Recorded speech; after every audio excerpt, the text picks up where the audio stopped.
All right, good evening, everybody. We are live here in Nashua, New Hampshire at President Trump's watch party here for election night 2024 here in New Hampshire. Welcome in, everybody. Brian Glenn live, giving you continual coverage of the primary 2024. We've got Matthew Alvarez, who we'll check into a little bit later, who is out on location at a place called Red Arrow Diner. It's pretty much a staple here in New Hampshire. I was there earlier today and at an event, and it was packed with political pundits and commentators and podcasters and news outlets, really trying to capture the heartbeat of what is New Hampshire. The first in the nation, and they've done it for a while, and they have made sure that they were first in the nation no matter what the GOP or even the Democratic Party has anything to say about it. They have it written in their rules that they're going to be the first regardless, and that's what it is tonight. Now, obviously, this is following up on the heels of the Iowa caucus, where we saw a very dominating performance from President Trump in that caucus over both Haley and DeSantis. And, of course, since then, we've had Ron DeSantis drop out of the race, leaving it pretty much a two-man race at this point here in New Hampshire. Now, what's up for grabs is we got 1,215 delegates to go until we get an official GOP nomination. But by the hearing a lot of the experts talk, and especially hearing from President Trump and some of his supporters earlier today, we do feel like after tonight, the GOP primary is, for all intents and purposes, over. And one of the biggest questions that people have been asking is, will Nikki Haley, if she has a poor performance tonight, will she drop out ahead of the Nevada caucus there, and of course certainly ahead of South Carolina? That is yet to be seen. I anticipate that will not happen. I think that she's going to hang in for a little bit despite what the next two elections bring for her. But people are excited here, and we'll share this at the bottom of the hour.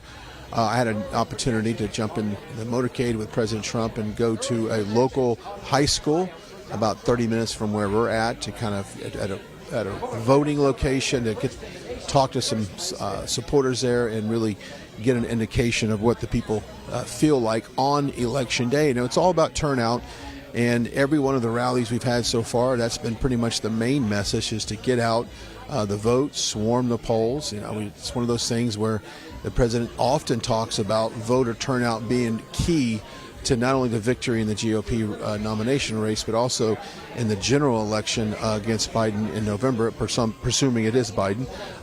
That turnout is key, and we often use the language swamp the polls and get out there and make it overwhelming. So that's what they're hoping to today. And I did see some reports earlier on some local news sites, and they have reported slightly slower attendance today, voting slightly lower than normal. I have not seen any updates on that, so maybe perhaps people were a little bit late start to get there. But we'll go over some of the stats of New Hampshire here in just a second. But I do want to talk about our good friends over at Truly Office. Now, this is Patriots, got to listen up. You know, you don't want your data tracked. You don't want your privacy exposed. You don't want your personal data exposed. You want your privacy intact.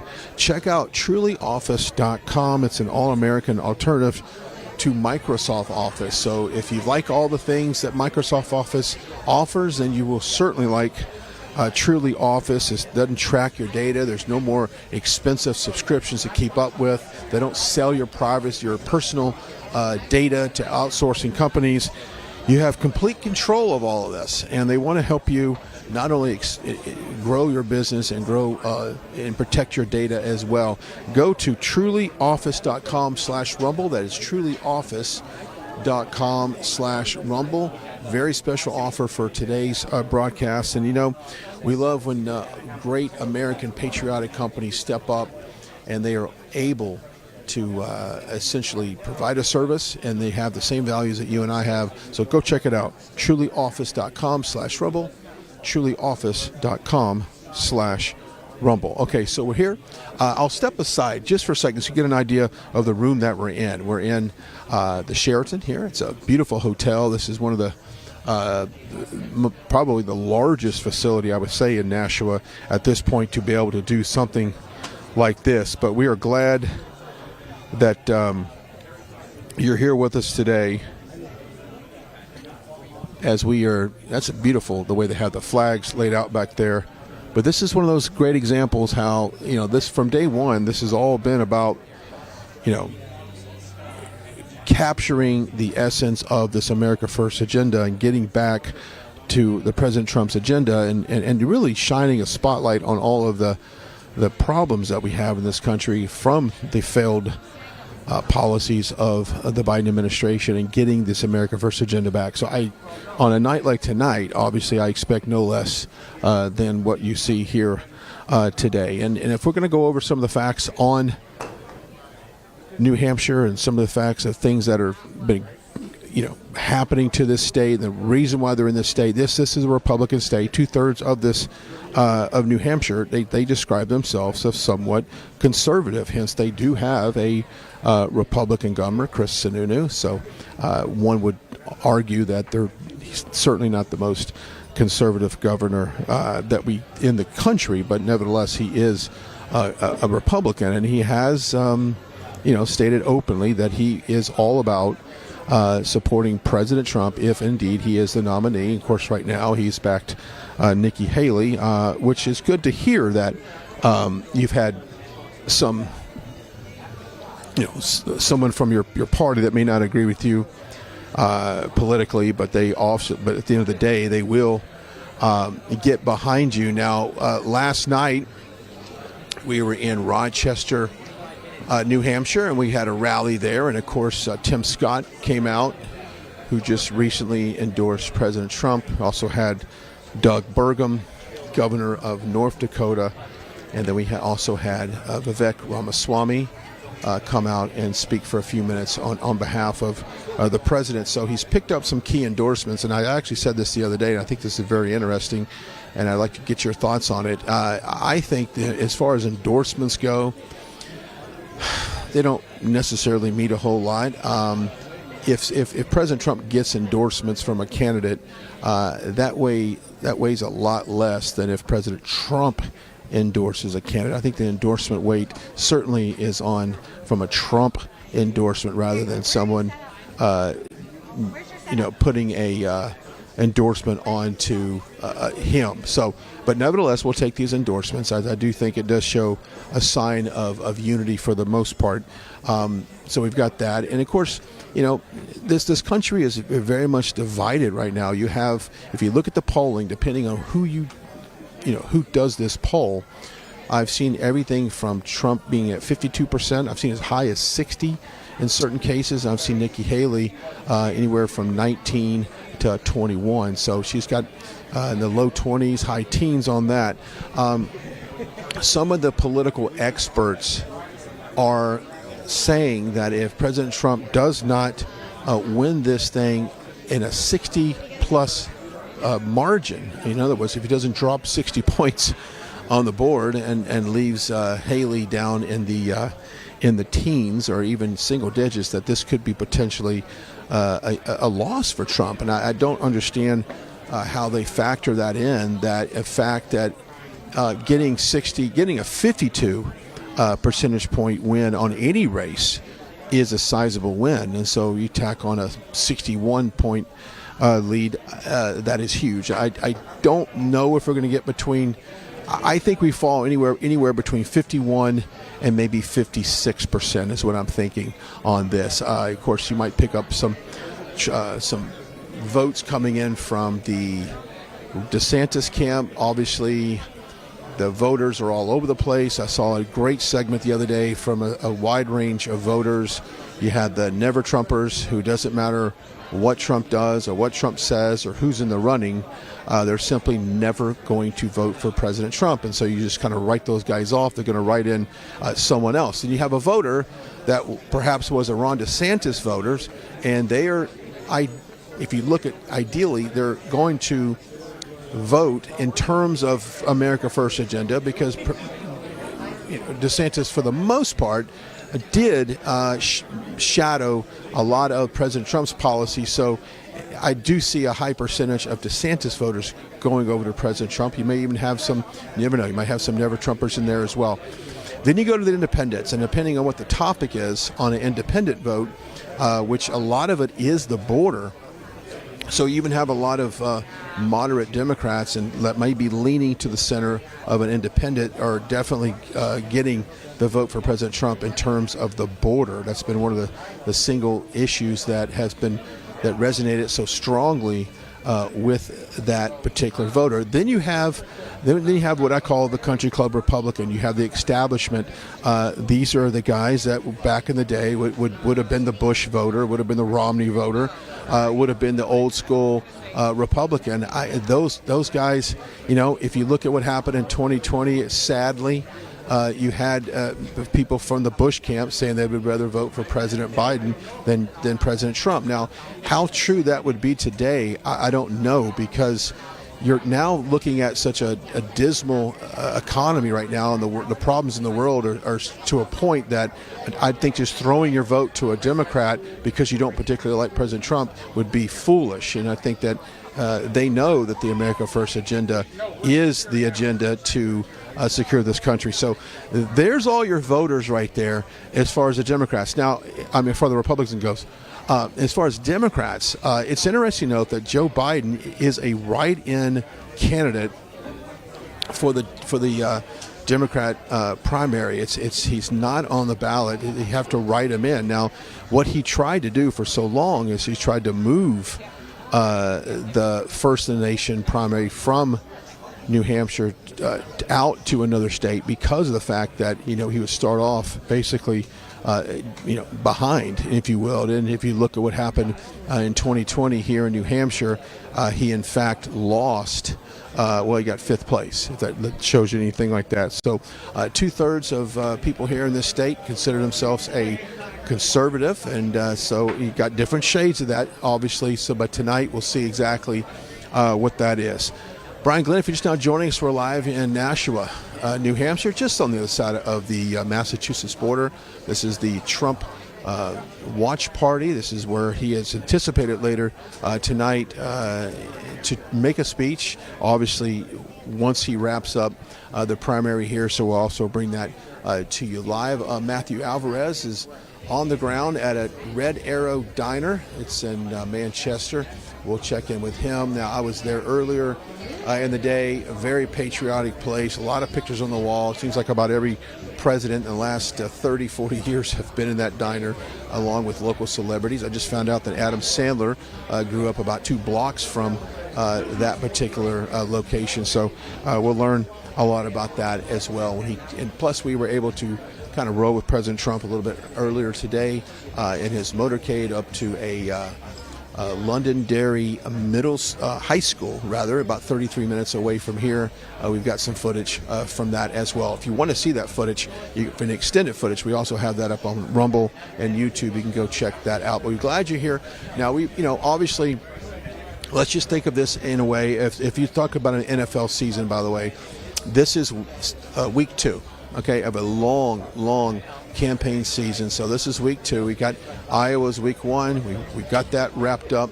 Now we're in New Hampshire. That's week 2. We'll go over to the West Coast on week 3, and then week 4 we got South Carolina. So talking to voters, some of the biggest concerns right now, and it's no news to you and I, is the border. And of course, you've got a standoff in Texas between the federal government and Governor Greg Abbott. Now, what's interesting to point out, I asked President Trump about that standoff earlier today. We've got some sound on that. You can hear that momentarily. But there is a standoff, and it's something that we have covered as soon as the election was over in 2020. I made my way down to the border. I knew exactly what was going on. I saw the border construction come to a complete halt. I saw the equipment on the ground. I saw the steel rebarb on the ground. I saw the concrete that was just about to be poured, trucks ready to do it. And it looks like a work site just got abandoned on a lunch break, and those guys never came back. And it was like that for a long time, even to so long that the materials on the ground at the border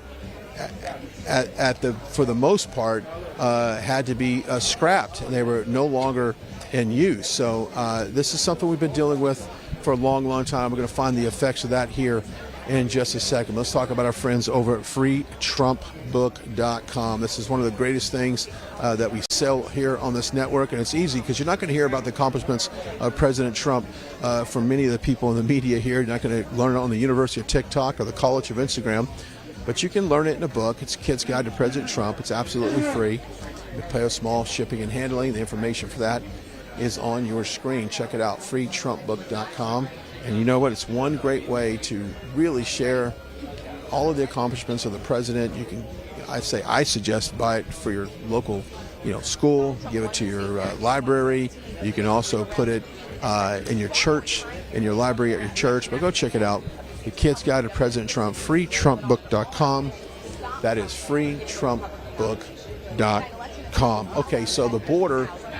We talk about the opioids that have come in this country. This is odd. I was down in a restaurant in this hotel earlier preparing for the show that had a story on that 3 were found dead and linked to a possible drug overdose. Now, this state is a state of addiction, and I was talking to some locals here during the week, and they said, yeah, this is, per capita, New Hampshire has an extreme drug problem. It's an extremely addictive state when it comes to opioids and other drugs, and one of the reasons for that is the open border from the south. And granted, they have Canada's to the north of them, but this open border to the south of us, it goes a long way, and those drugs travel throughout the country of a network of traffickers and makes its way even to the neighborhoods here in New Hampshire. I just thought it was sad that I'm sitting in a restaurant watching TV, and all of a sudden I'm seeing that there are some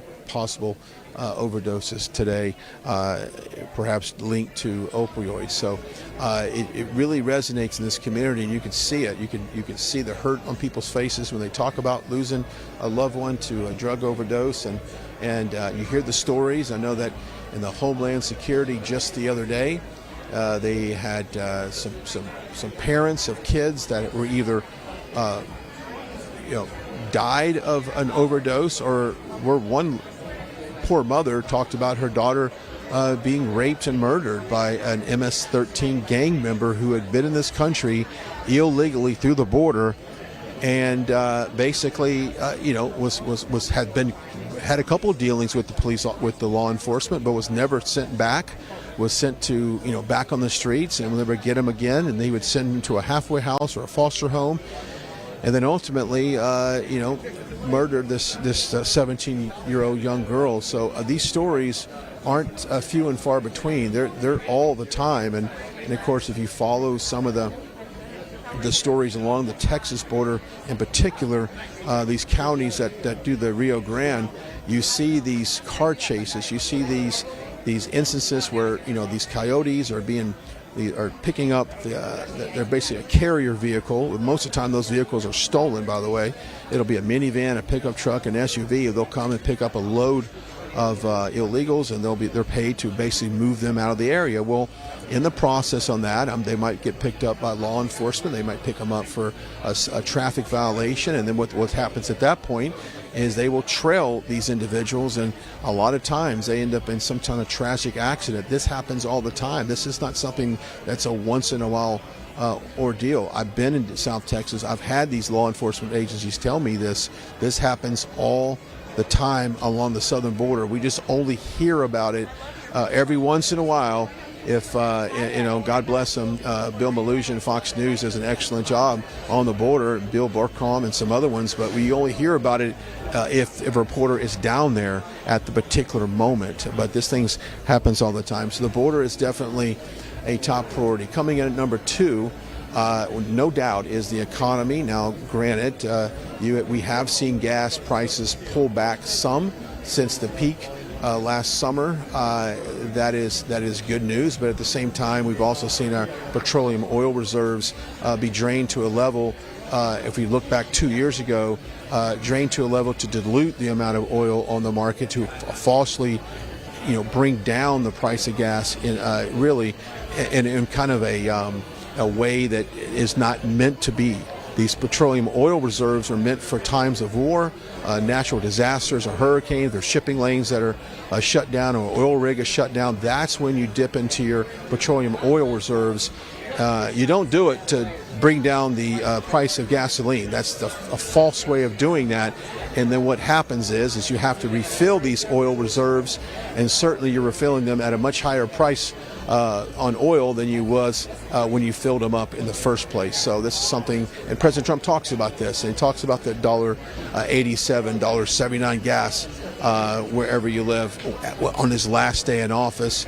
And he warned us of the $5, $6, $7 gas, and at the time it almost seemed comical that gas would get that high, but sure enough it did, and of course we pulled back a little bit, but the economy's there.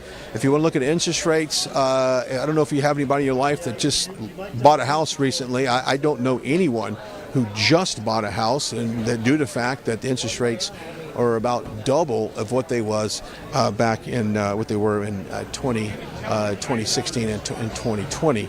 So interest rates are higher, which means it costs you more to finance high dollar goods like a house, like a car. Credit card debt is skyrocketing. 60% of Americans use their credit card to pay for monthly bills, and they rely more on a credit card to pay their monthly power bill and things like that, their monthly bills. And so that's something that's not healthy for an economy. But yet this past week, reports came out that the consumer sentiment was high, and that Americans were very optimistic about the economy. And of course we have seen some highs in the Dow and some other indexes, which is good news. I personally think the fundamentals on these stocks the PE ratios don't really match what they're doing right now, but nevertheless we've had a run in the stock market, so we can't deny that at all. But I think if you look at the average American, how they're living, if they're able to save money and be able to invest in their personal savings, I don't think that's happening. I think it's costing them more. So although a lot of Americans have retirement funds and they have mutual funds, and obviously other investment tools have been doing well for them, I think there's a large percentage of Americans that are really struggling on a monthly basis. And so the economy is something that's I wouldn't say it's as bad as it was, but I certainly don't think it's back in the Trump era right now. And so the economy comes in at number 2. And then lastly, I think it's the kids, it's education, it's their safety. President Trump talks about this all the time. Talks about there's 2 things that President Trump gets the most applause at a rally. One of them is basically, no aid to any school and cut the funding if there's for COVID mandates or any kind of vaccination mandates for a school. He will not, doesn't want to contribute to that. And that was a big thing back in when COVID was shut down schools and all that stuff. And then the second applause, well, there's 3. Parents' rights is one of them. He's all into, parental rights for your kids, and actually often jokes about the fact that he can't believe that he has to say, I'm for parental rights. It seems like it's something that is almost a given. And then lastly, it comes to transgender surgeries on minors, and there is a bill in the House right now. Protect Children's Innocence Act is a bill that makes it a federal crime to prevent gender-affirming care on a minor. That would be puberty blockers, mastectomies, castrations, any of those surgeries on a minor. So if someone is over the 18, they choose to do that type of medical procedure, then you can go for it. But this bill would make it a federal crime to do something on a minor. So that is certainly something that gets a lot of applause from the president here every time he talks about it. It is 6:27 here locally. In a few minutes, we're going to go to Matthew Alvarez. He's got a great setup there at the Red Arrow Diner there in Manchester. We're going to go to him here in a little bit. But then before we do that, we are going to, let me check my rundown here. I'm going to see if we go to, we'll toss to earlier. I had an opportunity to ride with President Trump in his motorcade to go to Londonderry High School as he made a surprise visit to a voting place. We were along for the ride. This is what it looked like.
back just a little bit. I'm going to do him. Come on, I'll do it. How you doing?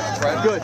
After the win tonight, would you then shift and pivot your focus on the national or the general Well, I election? think I've shifted there already. I mean, I'm looking at Biden. Biden is the worst president in the history of our country. We've never had anybody like him. Jimmy Carter's the happiest man alive today. You know why?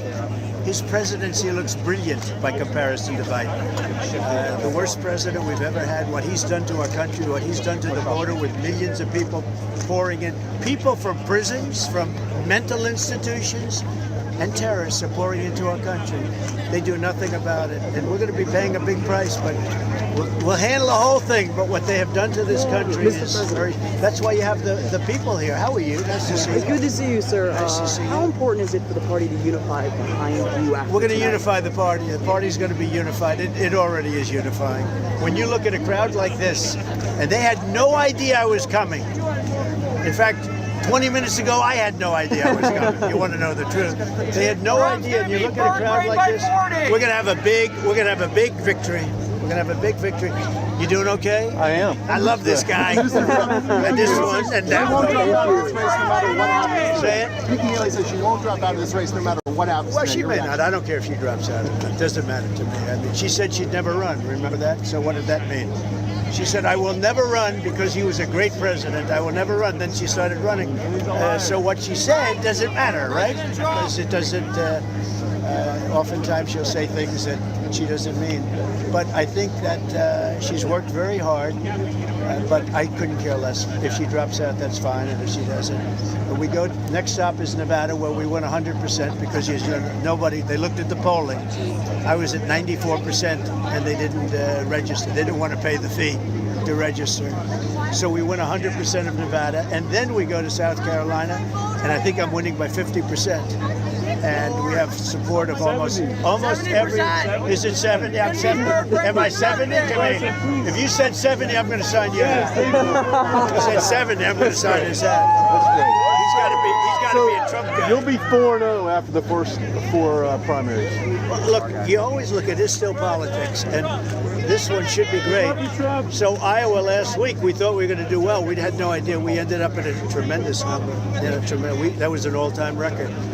And maybe we do it today. I heard some of the networks say that if you didn't win by 62 points... Well, no, they'll set something. They'll say if we didn't win by 114%. Here you go, man. Look at the hair of that guy. Look at the hair of you. Elvis is back, baby. That's pretty good hair. Huh?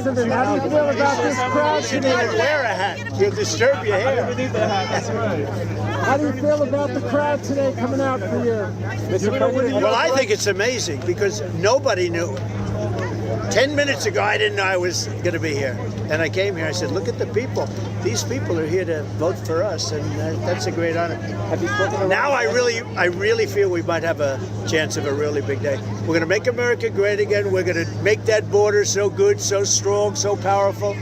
The border, I think, has become the biggest issue now. You know, it was number 3, 4. It was always up there. I did such a good job in 2016 that in 2020 it wasn't an issue. The border wasn't even talked about. I wanted to talk about the border. Nobody wanted to talk. This makes the 2016 situation look like nothing. This is the worst border that any country probably has ever had. And I don't think Biden has any idea what he's doing to destroy this. Can you comment on what's going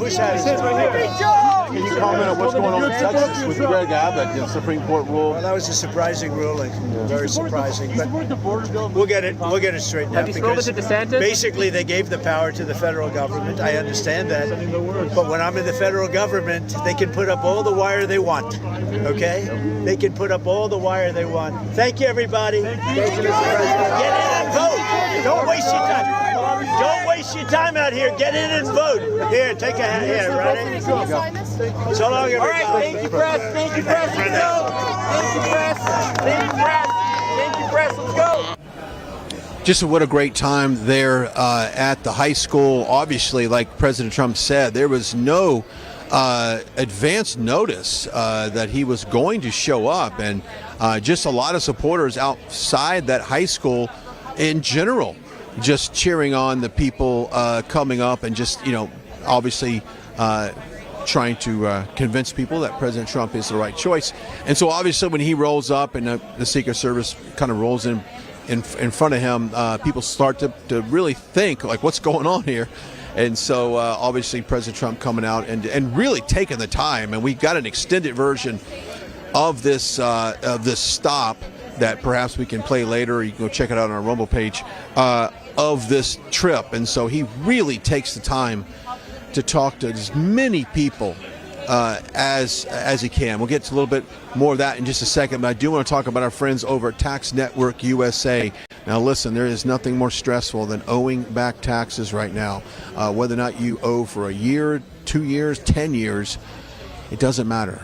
Tax Network USA can help you crawl out from under the burden of owing back taxes, and so don't let that get the best of you. The information for that, to get ahead, is on your screen. Tax Network USA. They will help you lower your tax bill. They have done that thing for years. They have absolutely convinced the American people that, hey, we can help you. Give us an opportunity and let you sleep a little bit better at night. Like I said, it doesn't matter if you own $1,000 or $10,000 or $100,000. They can help you do it. They've saved millions to some of our viewers. So please, the information for that is on your screen. Tax Network USA, a proud partner in today's broadcast. So if you want to think about, like, President Trump walked around, talked to just about everyone that was on that front lines. I had one guy yell, "Hey, President Trump, I'm a first-time voter. I'm a new voter. This is the first election I've ever voted in. Will you sign my hat?" And of course, he signed his hat, took a picture with him. But a lot of supports and a lot of people that come to these events and that have a chance to see the president are basically, they've all got a personal story. They've all got some type of reason why they're there. You've got people that have fled. Other countries to come here for political persecutions. A lot of people in the Chinese Americans, and you got a lot of people from far Asia have been here. You've got people that have come over here for a better life. You got people who say, "Look, I was on January 6th. I've got a brother, I got a sister that are unlawfully detained, and now they're getting a court date, and all kinds of stories." And he listens to every single one of them. I just got to tell you, he is not out there for the photo op. He is not out there to pull up and tape some pictures and have some video sprayed on him. He is genuinely there to listen to the American people, and I have seen it absolutely every single time I've been with that man. He loves this country, and he loves the people, and he's doing it for you, and he's doing it for me. So just a wonderful experience to be able to do that today, earlier. And if you missed that, we'll re-rack that a little bit later in our broadcast. It's 6:37. I want to look over some of the tracking polls right now. Right now, I've got President Trump at 53%, Haley at 36%, and Ron DeSantis still 7%. I don't know what that's going to look like. And we said earlier, what does that look like in an election, and where will those DeSantis voters go? So I know one of the networks was saying that if he did not win or did not drop 60% on this poll, that would almost be viewed as a failure. And this was coming from a Republican strategist, and that's probably one of the biggest problems I have with most people. It's not with Democrats. My biggest problem is with the Republican Party, believe it or not. And you guys have heard me rant about this until I'm blue in the face. We have a problem of consultants. We have some of the fundraising people involved in that. They have taken some of these people, and they have run that horse down the track just for profit, and I think it's really disrupted the political process here, and have really ruined certain people's political campaigns. And one would almost argue in a way that Ron DeSantis, without a doubt, is probably one of the best governors in this country as of right now, and has been in a long time. And I think that to think that its urgency to get into this race, and some would say way too early, and with not listening to people saying, look, let President Trump get this second term, lock up the problems, put them to bed, get this country back on track, and then and then you can certainly do that again later. All right, we're going to toss it to Matthew Alvarez, who is live at the Red Arrow Diner in Manchester. Matthew, what's going on? Good evening, Brian. Yeah, we are here at the Red Arrow Diner live in Manchester, a restaurant rich in political history, of course. As you saw that photo there of President Trump, there have been a number of candidates that have showed up to this diner just in 2023 alone. I'm told the only one that hasn't been here is Mike Pence. But I'll tell you, this place has a lot of rich political history and a lot of really good food. We just had some waffles and an omelet, and it is definitely very good stuff. There are people, of course, from New Hampshire here, but people from all around the country actually stop here at the Red Arrow Diner, and I actually ran into Joe and Ira, who are here for business, and I'm going to kind of sit next to them right here. How you doing, Joe? So they're from McAllen, Texas, and I've actually been there before. I remember I was on a mission trip down there, right across the border to Reynosa. And he lives 6 miles from the border, so let's talk the border right now. I mean, what's it like to live that close to the southern border? You know, it's the Emerald of the Valley, McAllen is, right? And it's very, very nice. But as you know, you're well aware, there's a lot going on these days. There sure is. What would you like to see with the federal government and the state government now that the federal government and the Supreme Court has ruled, hey, the state really can't do much right now? Well, can they? I think they can. I think they should. You know, with the razor wire, I think that you're talking about, that is just something that they have to get by. I mean, they've got to figure out. It doesn't make any sense, and it doesn't make sense to the locals that are down there why you would cut the razor wire. What is it like for you, though, and is this your wife? Yes. What is it like for you and your family to live down there? Is there an ounce of concern or fear, or really what is it like, boots on the ground? No, well, boots on the ground, it's a safe community, right? They always talk about it being safe, and I remember one time I was talking with an acquaintance. He was with the FBI, and we have more FBI than, say, like of all of Miami-Dade County, and the population doesn't match, right? So we have DEA, CIA, everything down there. All the acronyms are there. So as far as law enforcement, yeah, that's there. But, you know, there's the high-speed chases that we have to deal with all the time. They bail out. They do splashdowns, which is they'll turn the drugs around and they'll just head for the river, and they just drive the truck right in the river and start driving or swimming back. So between 2016 and 2020, what was your concern level then under President Trump? And then now with the 2020 election that Biden allegedly won, what is it like, the difference between both presidents? Okay, so at that time back with Trump, everything got really quiet and calm. It's amazing what's happened in the last 3 years. It's incredible. It's hard to explain. It's hard to put into words, really. I mean, which is why you're here.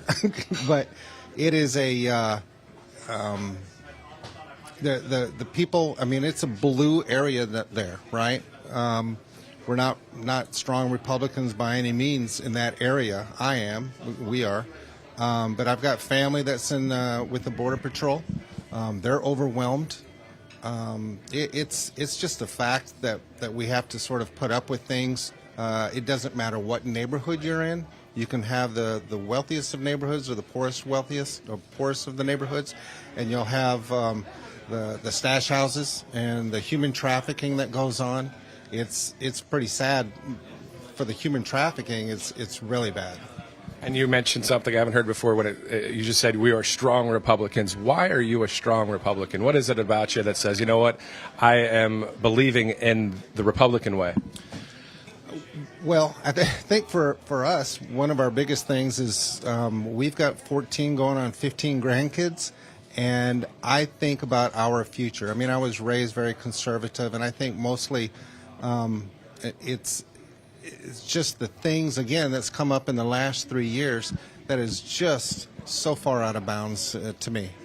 being here in New Hampshire for the primary right now, I mean, you're obviously right in the thick of it, you know. I mean, all eyes are on the Granite State, the media from around not only local, national, and international here. What's it like to be right here so close to a crucial primary? Well, we're kind of taking it in. I mean, that was one of the reasons why we came up here, and particularly to this diner. It's important. Our system is important, and that's what we tell our kids and even our grandkids, that the importance of voting, the importance of having pride in your nation, having a lot of the values that I think that I hold and brought up in that type of a family. Last question for you. How is the spaghetti? This is amazing. This is a chicken parm, and she had the shrimp. But I tell you what, I haven't had anything like this in a long, long time. This is delicious. We'll have to do breakfast, lunch, and dinner here You must. at the Red Arrow Diner. So, once again, thank you so much, Joe. Very much. Ira, thank you so much. Safe travels back to the Lone Star State. And, so it's, again, a great spot to be when it comes to all things politics, when it's the Red Arrow Diner. Now, there are 4 locations in the region here in the New Hampshire area. So this is the one, though, that is 102 years old. So it's been around for more than a century. Plenty of political figures and celebrities. I've seen a number of photos throughout this place. They even have, if we want to show it here, Gage, name tags of where famous people have sat. So I'm not sure which one this is. This is Paul Newman right here. Oh, and Adam Sandler is over here as well. So, I mean, yeah, just a lot of celebrity and also political, heads of state and a lot of dignitaries here at the Red Arrow Diner. So, obviously, tonight's going to be a huge night, and it is a huge night as we have Brian Glenn live at that watch party at that Sheridan Hotel that we were at last night. And I'll tell you, you can just sense the energy in the state because this, as I mentioned, is a very crucial primary, as we are the first of the nation primary here in New Hampshire, and then on to Nevada for the February 8th caucus. It's been a long week when it comes to many campaign stops. I mean, President Trump probably put thousands of miles on Trump Force One when it comes to just flights back and forth from Florida to New York and in New Hampshire in that kind of rotation. But President Trump, of course, doing the thing that he desires to do, and that's put America first, and that's what we see with the people at all of the events that I was at this week here in New Hampshire. I mean, packed crowds at the arena the other night in Manchester. It was a large arena, and it was wild to see that people would still wait outside in that bitter cold, just like you guys that live in Iowa did, 4:45. So, a lot of coverage tonight right here on Right Side Broadcasting Network. If you'd like to follow me, I'm at Matthew Alvarez on Truth Social. But actually, also follow RSBN at RSBN as well as I kind of move around a little bit here at the diner. I can tell you also that there's that newsletter for Right Side Broadcasting Network. It's rsbnetwork.com/newsletter. You get some exclusive offers and exclusive content in there. So I haven't talked to this guy yet, so I want to see if he's all right with talking. Would you want to do a quick interview? No, that's okay. So we can't, from the camera angle, I won't be able to walk down that far. But again, the polling, though, in New Hampshire right now, double-digit leads for President Trump over Nikki Haley. But we'll see how things transpire when it comes to the numbers when they come in. I mean, if it's anything like the polls, if it's anything like what we've seen in this state when it comes to the amount of people at all of the events, comparatively to even when DeSantis was in office, running for office, there weren't a lot of people there. At his events, Nikki Haley, the same thing. Chris Christie, I remember watching a couple times on YouTube. I would look and see what's live on YouTube, and I'd keep running into these Chris Christie events where there's like maybe 30 people, and you know, American people, supporting Chris Christie. But at the end of the day, the numbers just aren't on anyone's side except for the facts of President Trump. Again, not only through the polls, but also all of these events that he has been going to. So once again, this is the Red Arrow Diner in Manchester And there's about 15 people in here to the camera's right and my left. And so we will be back live here a couple more times before we head down towards the watch party. But it's been a great day so far. We haven't heard a lot of problems with the polls or any precincts and that kind of thing. So obviously if there's any details like that, we'll be sharing that with you right here at Right Side Broadcasting Network. On to Nevada is next. So before we start looking to the Silver State, we're right here in the Granite State. Once again, I'm Matthew Alvarez. Let's send it back to Brian Glenn, who is live in Nashua at... Thank you, Matthew. I appreciate it. What a great look there at the Red Arrow Diner, and just what a historical place as well. This is where people come and they voice their opinions, and Republicans and Democrats. I was there earlier today, and I got to say it was probably about a split, to be honest with you, in that diner between people that were pretty much independents and maybe indifferent of politics in general, but definitely a cool place there. So I was talking earlier, what does it mean by, and the difference between endorsing Trump and being a Trump loyalist, being someone that has never swayed away from supporting President Trump and his agenda, someone that has been there from the very beginning, someone that President Trump can call a true ally, not just somebody who gave them an endorsement when they realized that nothing else, there was no other option to do that. And I was just trying to go find Byron Donalds, and he's running around here somewhere. He's going to join me, and he's certainly one of them.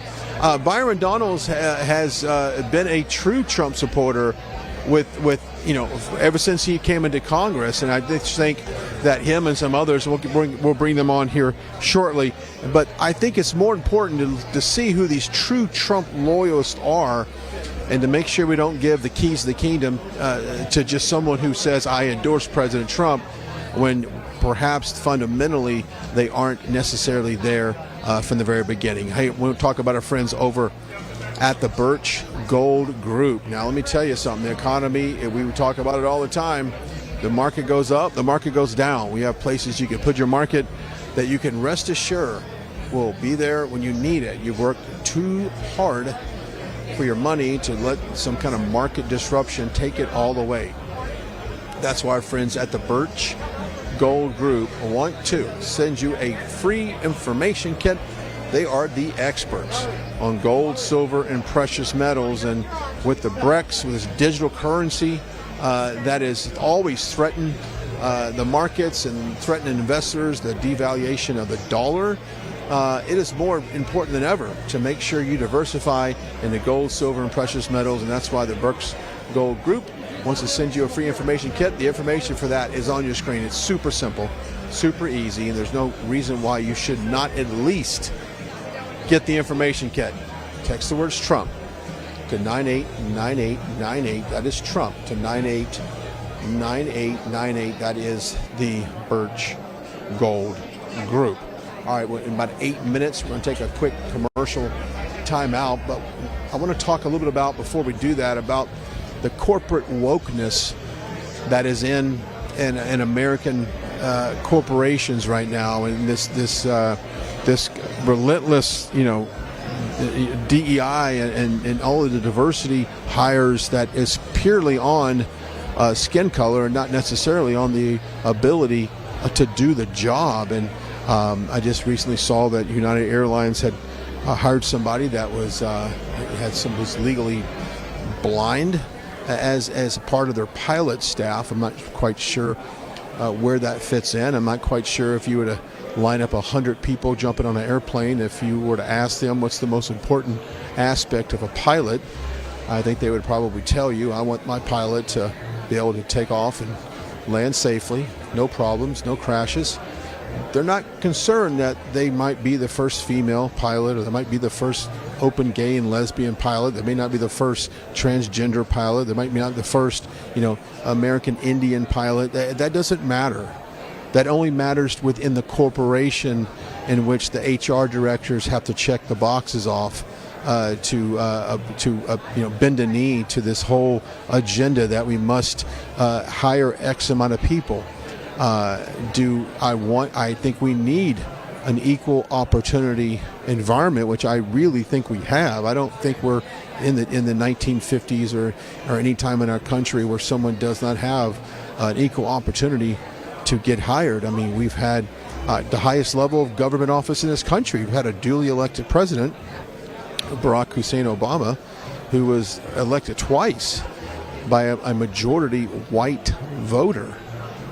We've got CEOs of major Fortune 500 companies. Some of the biggest athletes in the world, the most highest paid athletes in the world, are of color. So I think to say that this country discriminates against anyone based upon their color of skin is absolutely false. And I think that this is turning our corporations, especially in the financial markets. And now this is where it really hits. And this is what I do predict.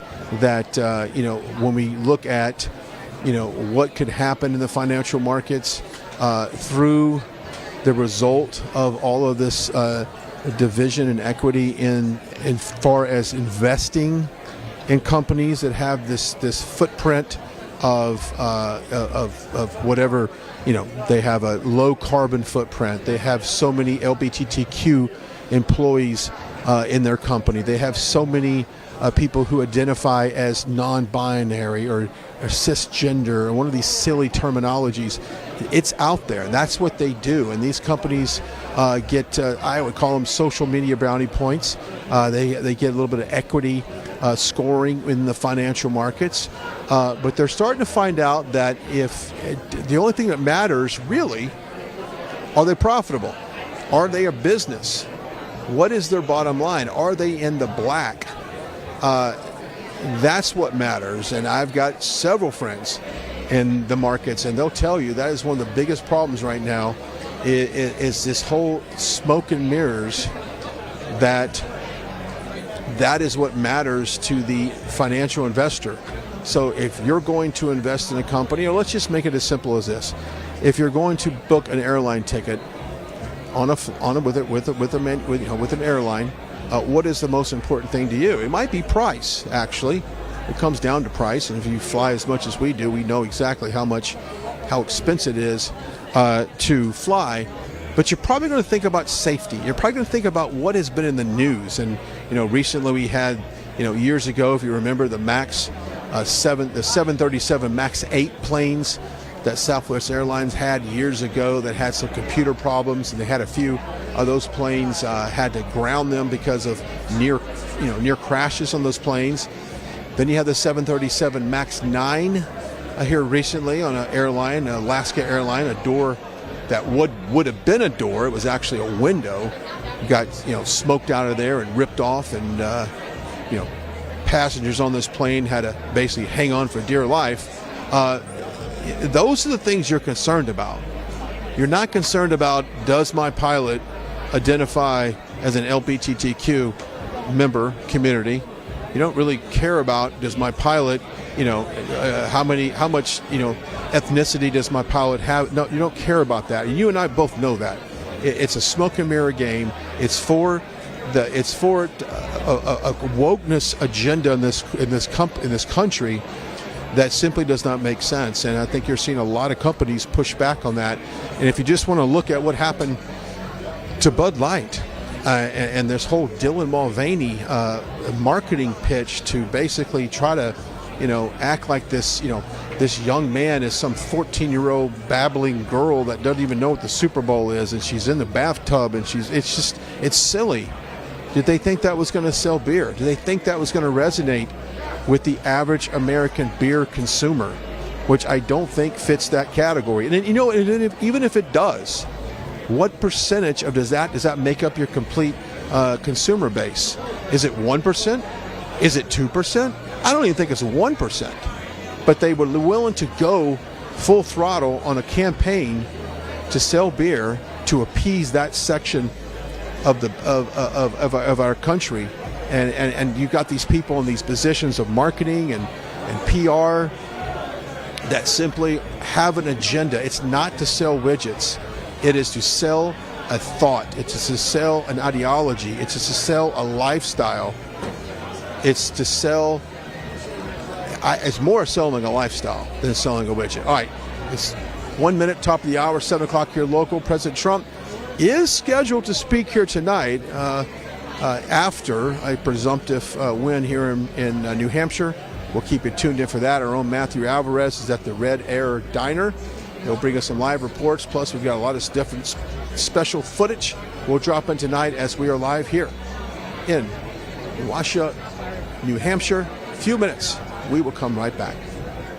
Parents and grandparents, the 2024 Kids Guide to President Trump is here, and it's free. As a bonus, your child gets a free issue of Everbright Kids Magazine and activity book, and a free video lesson.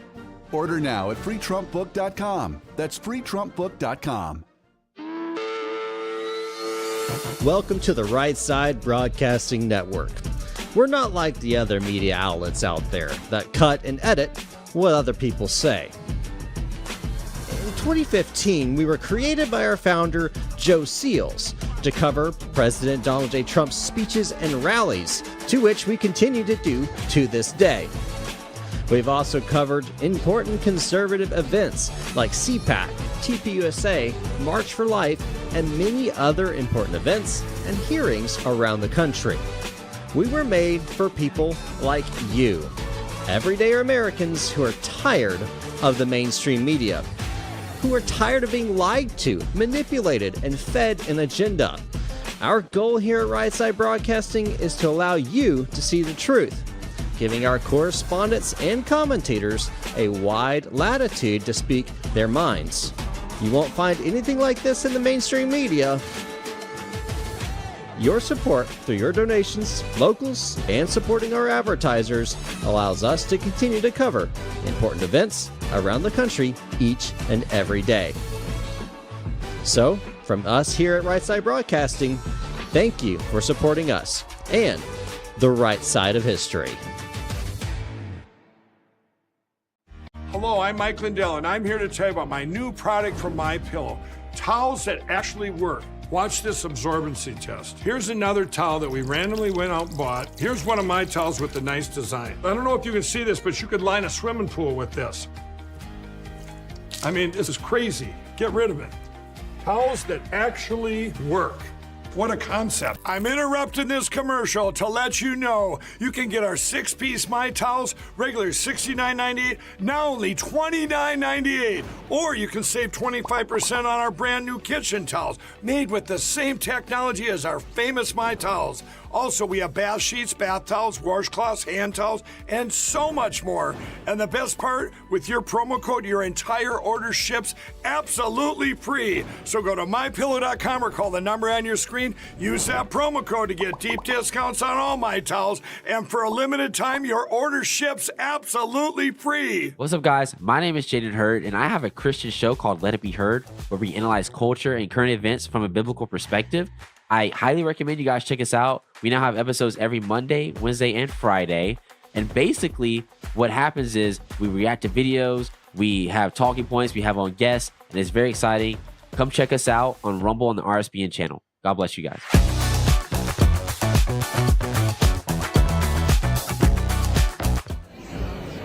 All right, we're back out here live at the Trump campaign watch party, joined by Florida's own Congressman Byron Donalds. Welcome, and it seemed to be a great crowd. It's early. I know polls will stay open to 8, but people are already gathered already.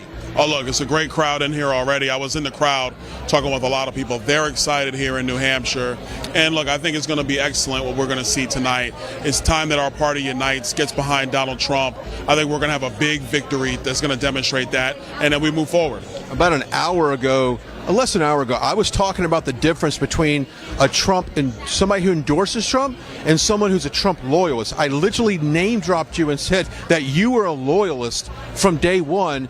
And there is a difference. There's people who come along for the ride because it's for political purposes. But I love the people like you that truly embody the America First agenda and President Trump. First of all, the agenda is about our people. President Trump embodies that. He's been promoting that from day one. But it's about the American people so they can thrive, so they can succeed. So when you have somebody come along like Donald Trump and you say, who are you going to support? It's easy. Let's get behind him and let's get the job done. You know, I think some people are in this game for titles and they want to be important. I don't care about that stuff. I came to this to fight for people, to make sure that our government does the right thing. You got to have them back in the White House because we need leadership in this country. We don't need capitulation. We don't need weak deals. We need leadership. He provided it. He showed this party how to fight on principle and how to fight, frankly, the media and put the truth out and actually get the job done. And we need to have that back in the White House. Okay, you've spent your time driving not only around Iowa, but around New Hampshire as well. What are people telling you that is the most crucial element in their personal life of why they need President Trump back?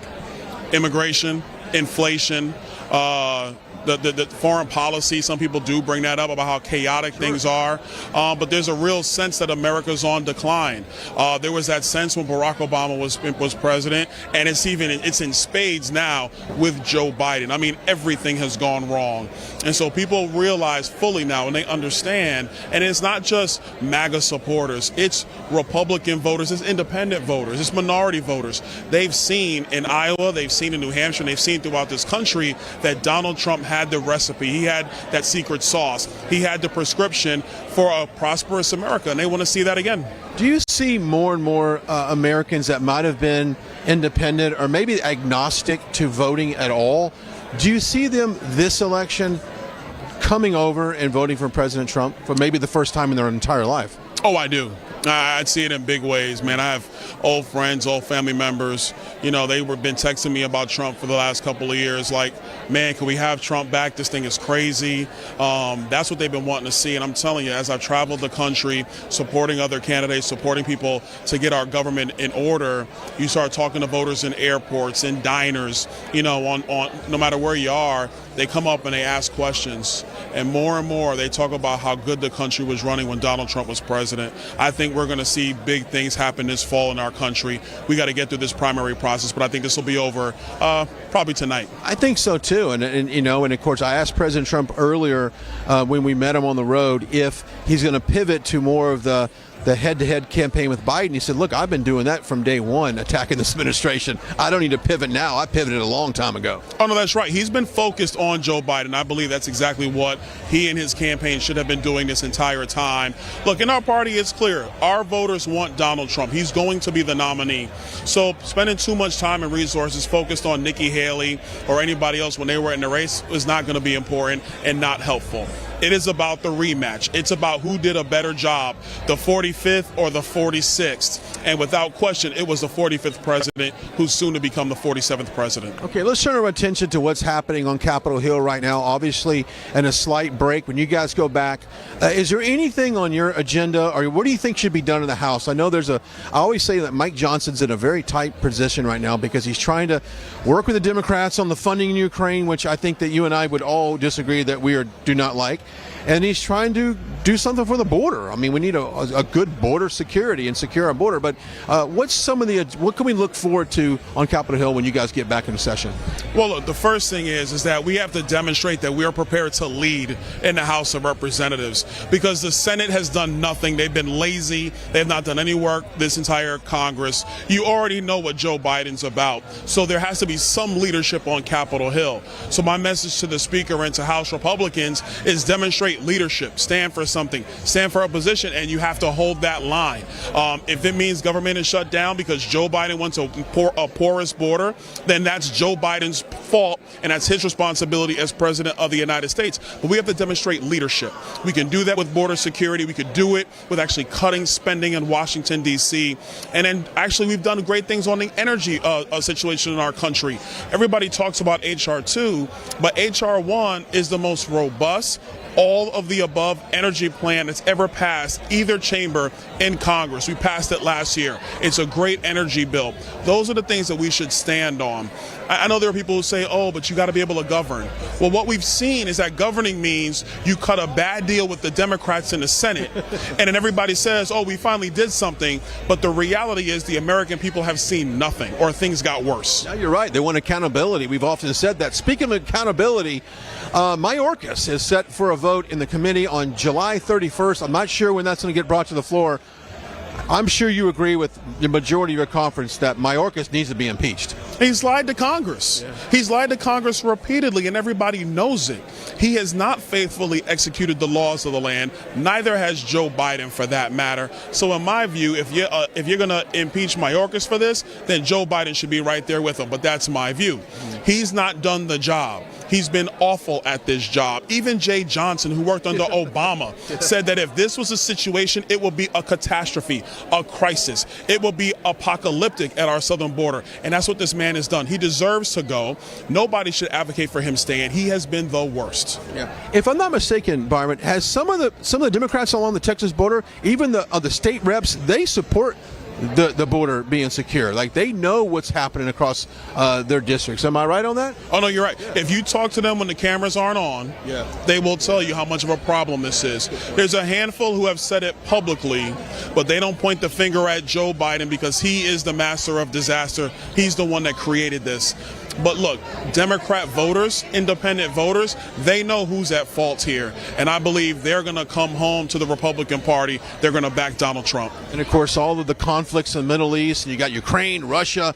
We had civility in the world on Trump's watch. Now I think the world's in chaos. And I went out of the country not too long ago, and they said, look, the eyes of the world are on the United States. Like, we're looking to you guys to show us that freedom can be defended and individual liberty can be defended in this country. And, man, Byron, the world is watching us right now. The world is. What they see is we have a commander-in-chief who, frankly, doesn't even know what day it is half the time. He gets lost in a bike shop. That's not leadership on the world stage. It harms us internationally. But the world was more safe. There were peace accords breaking out across the world. You had Israel and Arab nations joining together in peace when Donald Trump was president, something that the radical left said that was never going to happen. Under Joe Biden's presidency, we have lost 4 embassies, 4 of them. Nobody talks about it, but that is the fact. That's never happened to an American president. I mean, this guy let Jimmy Carter off the hook as the worst president.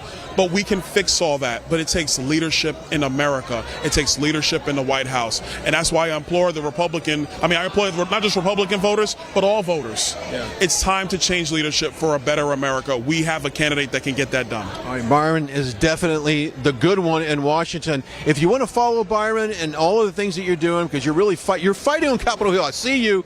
You're doing God's work. You're doing what this country needs to be done. How can people follow you? What's the best way to keep in touch with what you're doing? What you're doing? Everything is at Byron Donalds. At Byron Donalds, X, Facebook, Instagram. Go there.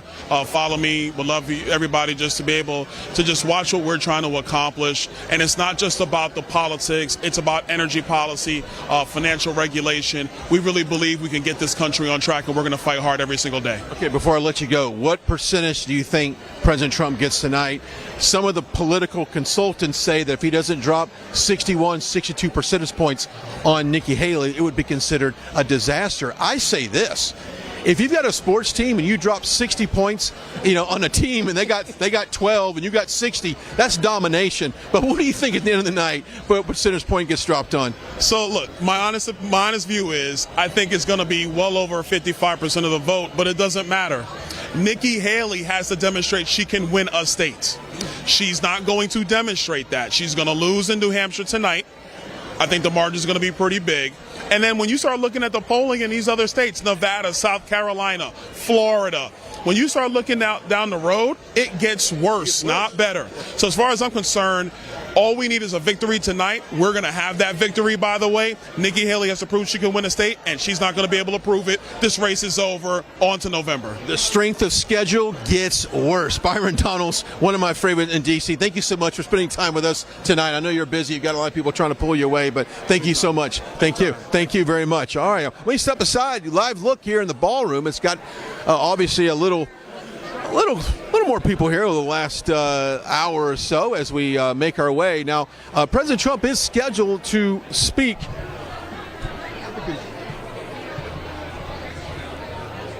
Let's get pushed out. Hey, I'm going to talk about the wellness emergency kit. Let me tell you something. We've been talking about how you never know what's going to be around the corner. You just don't know. Dr. Peter McAuliffe has the emergency wellness kit. This thing is ready for whatever contagion, whatever comes your way in terms of an outbreak. It's got ivermectin. It's got hydroxychloroquine. It's got a Z-Pack. This is awesome. Keep it at your home, your office, really anywhere that that you think that you might need it. Now, if you have like a vacation home, if you travel, keep it over there. Information for that is on your screen. Go check it out. The emergency medical kit. And of course, Dr. Peter McAuliffe is a well-respected doctor, so you can imagine whatever he puts together, it's got to be something special. Go check it out. Information's on your screen. This could save your life. It could save someone else's life. Go get it. The Wellness Contagion Emergency Kit. Live look 7:14. Just going to get an update on the votes. I was just told, I want to check my internal chat here, that we've got Joe Biden currently has no votes in the Democratic Party. We've got 701 votes in so far. It's interesting how Joe Biden, interesting to note, last election, 2020, he finished fifth. Here we go. President Trump's got 61% of the vote. Nikki Haley coming in at 38.5%, and DeSantis with 0.5%. So I said at the end of the night, I do anticipate between like a 54% win for President Trump, and it's all said and done. It could be much higher. Right now it is pacing higher, but yeah, this is very early. Only 1% right now reporting on these votes. So 1% of the vote in. The totals are likely on your screen for that, so we certainly will keep an eye on that. In a few minutes, we will toss to Matthew Alvarez, who is at the Red Arrow Diner. Now, this is a staple here in New Hampshire. It's been a part of this culture for a long time, and a lot of people have made their way into the diner. It's kind of a place where people talk and they exchange ideas over a cup of coffee. And it's certainly, we're looking forward to talking to him with that here in a few minutes. But, Byron talked about, what was going on in Congress. He talked about what's going on in Congress. Most concerning, and he did talk about the economy. And I read a stat here in the break about the economy. And it said about 42% of the people felt relatively secure about their personal finances, but then 29% of them were completely negative. They were very pessimistic about their personal finances, and I think that's what we have to look at, and that really means, are you spending the money? Are you going out and, hang on. Are they going out and spending the money? I want to toss. Can we toss to Matthew Alvarez a little earlier? Can we toss to him? Matthew Alvarez. We'll have him on standby. And then we'll come back and we'll have Carrie Lake on standby. We're tossing to somebody else in the field. And we'll have her come on. Can we do that? May want to make sure that Matthew is ready. Okay. Hang on a second.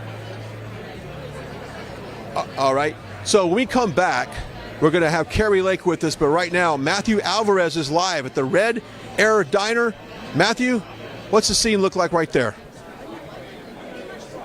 Great commentary, of course, there in Nashville. We are here in Red Arrow Diner in Manchester. This place, if you didn't see the first live shot, I mean, this is a place that's rich in political history. All of the candidates from the RNC, from Trump to DeSantis to Chris Christie, Nikki Haley, they've all been here in 2023. But Mike Pence didn't make the trip. But at the end of the day, right now, of course, it is President Trump taking on Nikki Haley in this primary, the first in the nation primary. We were just talking some sports with the guys here, too. I mean, it's sports, it's politics, it's just a fun vibe, good food. And speaking of talking with some people, I'm going to talk to a guy named Jake that I ran into just moments ago that's sitting right over here. And actually, Jake, the chicken tenders and the fries, they actually look really good, man. How good are they? They're best in Manchester, I think. So awesome, man. All right, so I saw your hat. It says NH votes, one for all. It says you voted. If you'd like to share with us who you voted for and also some of the issues that you think that the country needs to turn around right now. I did vote for Biden. I did a write-in today. But I think for me, some of the main things are human rights and just making sure that we're kind of focused on taking care of the people here. So a write-in for Joe Biden when we know that the southern border is a mess, right? Yep. So let's just talk issue by issue at this point. And I didn't pre-screen Jake. I mean, at the end of the day, obviously, this is Right Side Broadcasting Network, and we're talking with somebody that wrote in for Joe Biden. So tell us about the southern border, though. I mean, is this Joe Biden's fault? Is this Mayorkas's fault? Honestly, I think that there's a lot to be done, but, there's a lot of action that needs to be taken. And I'm doing what I can up here and for what makes the most sense to me. And so were you brought up, left wing? Were you brought up Democrat? Were your parents Democrat? No, I was actually brought up Republican, but as I've gotten older, just some things that just made more sense to me. I've been leaning this way, but this election has definitely thrown me back and forth a lot. So it's been a lot to think about this. Okay. So what were some of the things that you were referring to that made you say, you know what, I'm not a Republican, I'm a Democrat now? I just feel more represented by a Democrat, but this go around, I honestly, like I said, I don't feel as much. I don't feel like this generation is being represented for me. So it's a tough decision. I think this go around, I was registered Democrat, so I was in New Hampshire. I have to vote that way, but I think that when it comes to the general election, I'll see which way I go. All right, Jake. Well, I can say also, you're from New Hampshire? I'm from New Hampshire, yep. Awesome. So tell us about just this region, just politically speaking. It's back and forth. It depends on where you go. I see blue, I see red. It's everywhere. You might turn the corner and, you see Trump signs, but then right around there is Biden signs. So it's very diverse here for when it comes to where everyone's voting. I mean, that is a fact. I mean, when it comes to some of the signs and some of the past, races and that kind of thing, this time it does look like the polls and a lot of people are out there for President Trump. I mean, those are facts as well. But you said you wrote in for Joe Biden. But at the end of the day, I think what needs to happen as well is the American people have to stand behind freedom. I mean, we can agree on that, yeah? Yeah, I agree on that. 100%. All right, Jake, thanks so much, man. Thank you. Enjoy those tenders, man. Thank you. All right, so literally, again, not pre-screening a few people and just asking genuinely, hey, who'd you vote for and that kind of thing. Moments ago, we interviewed someone from Texas who said he's a Trump supporter. Him and his wife, they live in McAllen, Texas. So, it's definitely good to see a number of people in this area talking to us about what they believe needs to be done for the country. But as you know, the polling right now is heavily in favor of President Trump, and the polls and the people.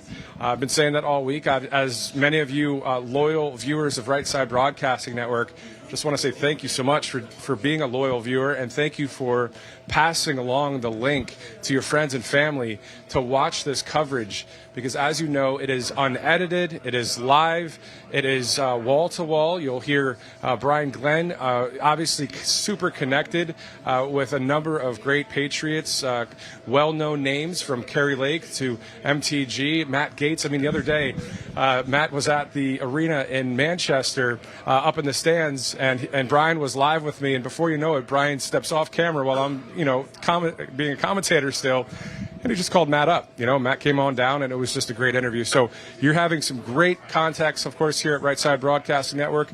We bring you it live. We bring you it often, and we're going to send it back now from Manchester. Let's send it over to Nashua with Brian Glenn, who's live at the watch party. Brian?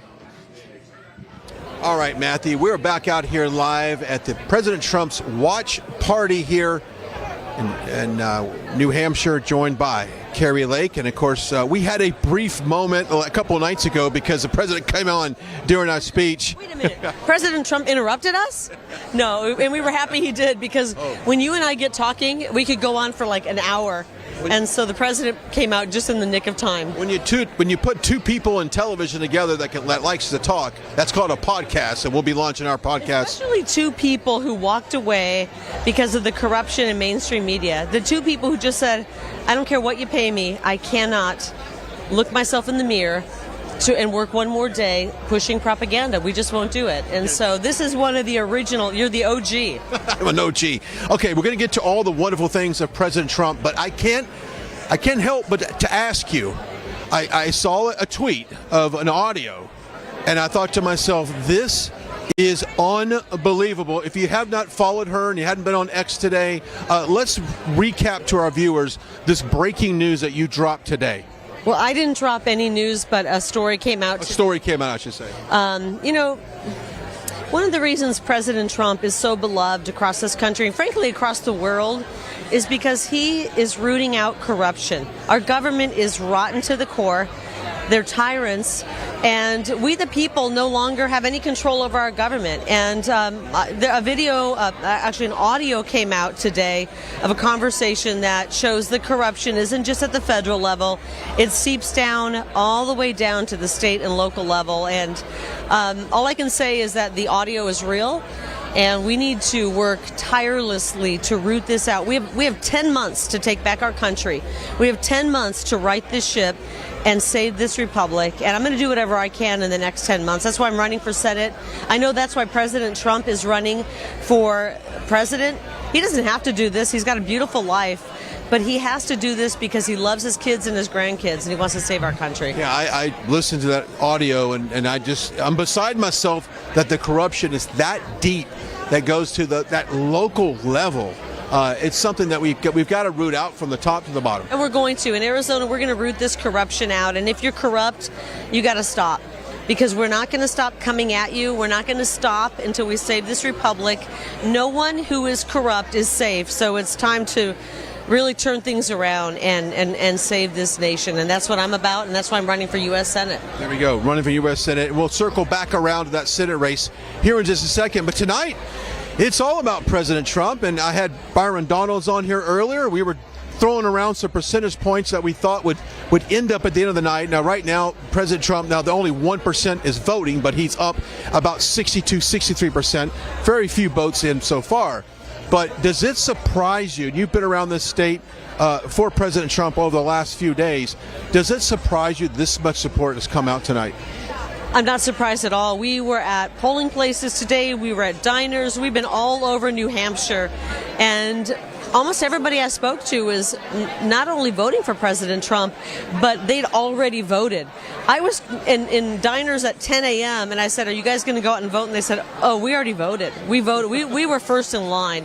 And everywhere we went, there was horn honking and people yelling, Trump, Trump, Trump. This is a state that understands what is at stake. I mean, after all, the motto of New Hampshire is live free or die. And we're in a live free or die moment. We are in a live free or die moment. And that's what it's about. And the people of New Hampshire realize that the whole country is waiting with bated breath to see what the good folks, the good people in New Hampshire are going to do. Are they going to vote to get President Trump, an America First candidate and president, back in the White House or not?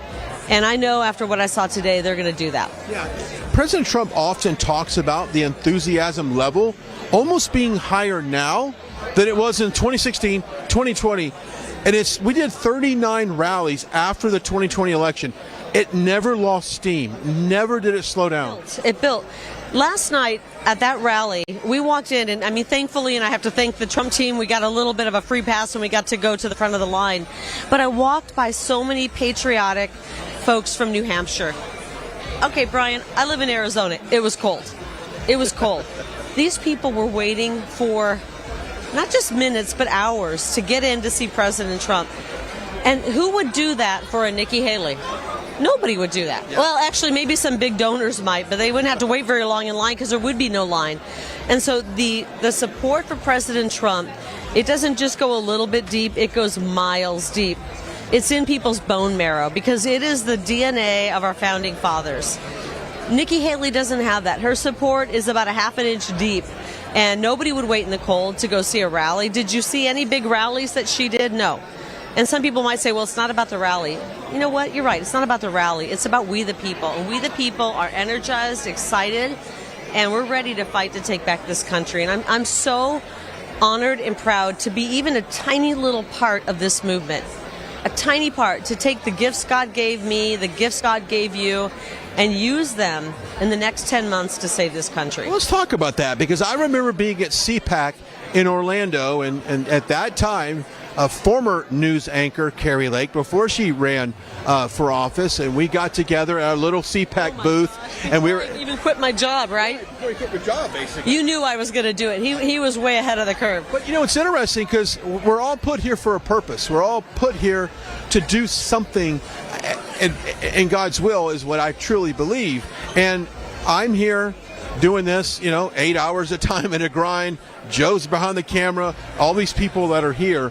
But you're here and you're fighting for, I think why people resonate with you so closely, Carrie, is because people see themselves.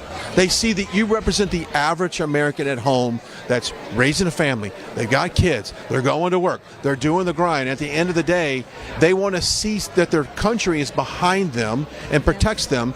And they want to see that we leave this country better than we found it fiscally.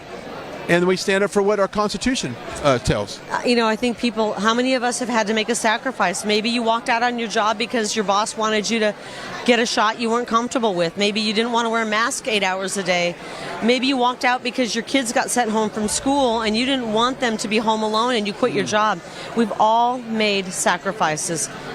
Nobody gets out of this without a sacrifice. And I walked away from my job because I felt that the truth wasn't being reported, and I didn't care that I was in the middle of a seven-figure contract. I just said, I can't do this. And so we've all made sacrifices because we love this country, and we're in the final sprint to the finish line. And the people of New Hampshire, I know what they're going to do today. They're going to send a loud message to the people of this great country that they want President Trump back. And why President Trump? Because he came on the scene as an outsider. He came on the scene. He didn't have to do this. And he got into office after all the naysayers, all the media said, oh, he's going to start wars. He's going to crash the stock market. The economy is going to go into peril. We're going to be just a wreck. And just the opposite happened. And he did everything right. And we watched as an 8-year smear campaign led by the fake news media and the swamp in D.C. continued to push against him. And people are waking up from that slumber and from those lies right now in record numbers. And it's really a beautiful thing. I'm just truly honored, Brian, to be here with these people. Everybody in this room has in some way sacrificed something, whether it was giving their weekends, their weeknights, knocking on doors, getting people registered to vote, calling people. Everybody in this room in New Hampshire did something to help, not just President Trump win, but to help us save our country. And I think we all need to use our God-given abilities and talents in the next 10 months, and I know that we will save this country. Amen. And you and I have both talked about if you want to challenge school board, city council, dog catcher. If you want to, Mike Lindell likes to say, if you want to be the most based dog catcher, then go out and run for dog. Haley can run for that. Actually, no, I don't want her catching dogs. The dogs might bite her. Might bite her. All right, we're going to send her packing tonight. We're going to send her, pack her bags, head back over to Davos. Nikki, the warmonger, side of the Republican Party, we're done with them. They're heading back to Davos. All right. If you want more information on Carrie Lake, perhaps donate to her Senate run there in Arizona. Save Arizona. You can partially save this country. CarrieLake.com. You need to get behind candidates who you believe in. You need to get behind movements that you believe in. There are some good GOP parties out there across the country. Find out the ones that are truly about America first. Support them, support candidates, and pray. We got to do a lot of praying over the next year. Yeah. I believe in that. And by the way, buy her book as well. Thank you. It's called Unafraid. Unafraid. By Unafraid. All right. Thank you so much. I know you have a lot of people love you too. Guys, we're so lucky to have you, Brian, and we're lucky to have Right Side Broadcasting. I always say right side means they're on the right side of history. He always says that. Don't forget your water. All right. Busy night. Thank you so much. All right. So we're here. And are we going to have, after this? We may have another special guest after this interview. Okay, we're here live. You never know what you're going to get. This is election night in New Hampshire. We're going to kind of fly by the seat of our pants, which is what we do best here on on this show. Hey, take a second to talk about our friends over the Birch Gold Group. You know, they got that free information kit, can help you make a decision whether or not to invest in gold, silver, and precious metals. They are the experts in gold. Historically, gold has been very, very successful in holding its value and keeping in the indexes. And of course, we don't know what the economy is going to look like, so go check it out. Simply text the word Trump to 989898 for your free information kit. They can even show you how to convert a traditional IRA into a gold-backed IRA. It's as easy as that. The Birch Gold Group. I'm going to step aside, let you see kind of what's going on tonight, as it's gotten a bit more people in this room, as you can expect, as we make our way through the night. Now, I have national polling in at this point, but we're going to try to take a look at that real quick. And I'm going to check my my sources here. If you just hang on just 2 seconds.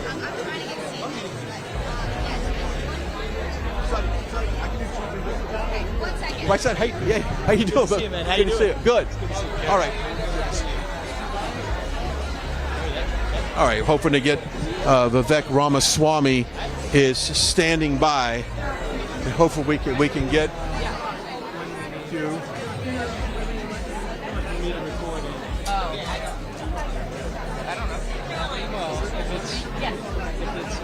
Okay, looks like he's gonna go over and do another previously scheduled interview, but we're going to look to have him over. But we're glad that you are joining us, and I'm just going to check some of the latest stats. As of 7:35, we've got Trump at 53.9. We got Haley coming in at 45.4 with 10% reporting. That is according to DDHQ, so they're going to go off of that. So Trump coming in at 53.9 at 10% of the polls reporting right now.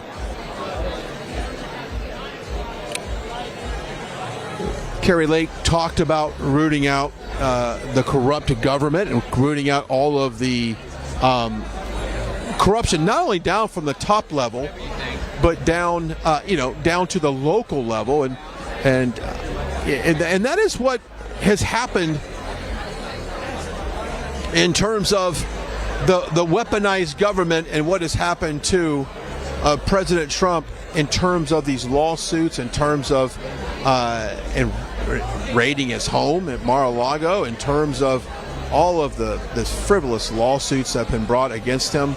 This is all on purpose. This is all to stop him from being the GOP nominee, and I don't think that there is enough of this that would ever stop him from being the GOP nominee, only because every time they throw one of these indictments down, his poll numbers go up, his fundraising goes up, his supporters go up. We haven't lost any support in terms of support in terms of voter turnout, rally turnout. We've done hundreds of rallies, and I said this earlier, we did 39 rallies post 2020 election, and absolutely it seems like they are even bigger now than they were back in 2016 and 2020, because I think more of the truth, and it's great. Speaking of Mike Lindell, we used to hear from him all the time that all of this had to happen. The election had to, in a way, be stolen to reveal all of the corruption in our system. And so we now know how bad it is. We know how bad the corruption is of the Department of Justice and the FBI, and of course within the Biden administration, and the fact that even Joe Biden, who finished 5th in the 2020 election on the Democrat side, they were going to put him in office whether or not the American people wanted him or not. And while President Trump had rallies and 10, 20, 30, 40, 50,000 people in 2020, and Joe Biden was standing in hula hoops in a middle school, gymnasium, and all of the, on basically being safe from COVID restrictions and health concerns. President Trump filled these arenas, and the supporters came out. I personally think that Joe Biden had that style of rally because he simply did not have the support the support did not warrant having a larger rally, almost like we have now. So I think that was done in two ways. I think they weaponized COVID for the election with the mail-in ballots and the drop boxes, but I also thought it was used as a disguise to mask the little support that he had from the American people. And of course, he's got the media on his side. He's got social media on his side. He's got Hollywood. He's got News Corp on his side.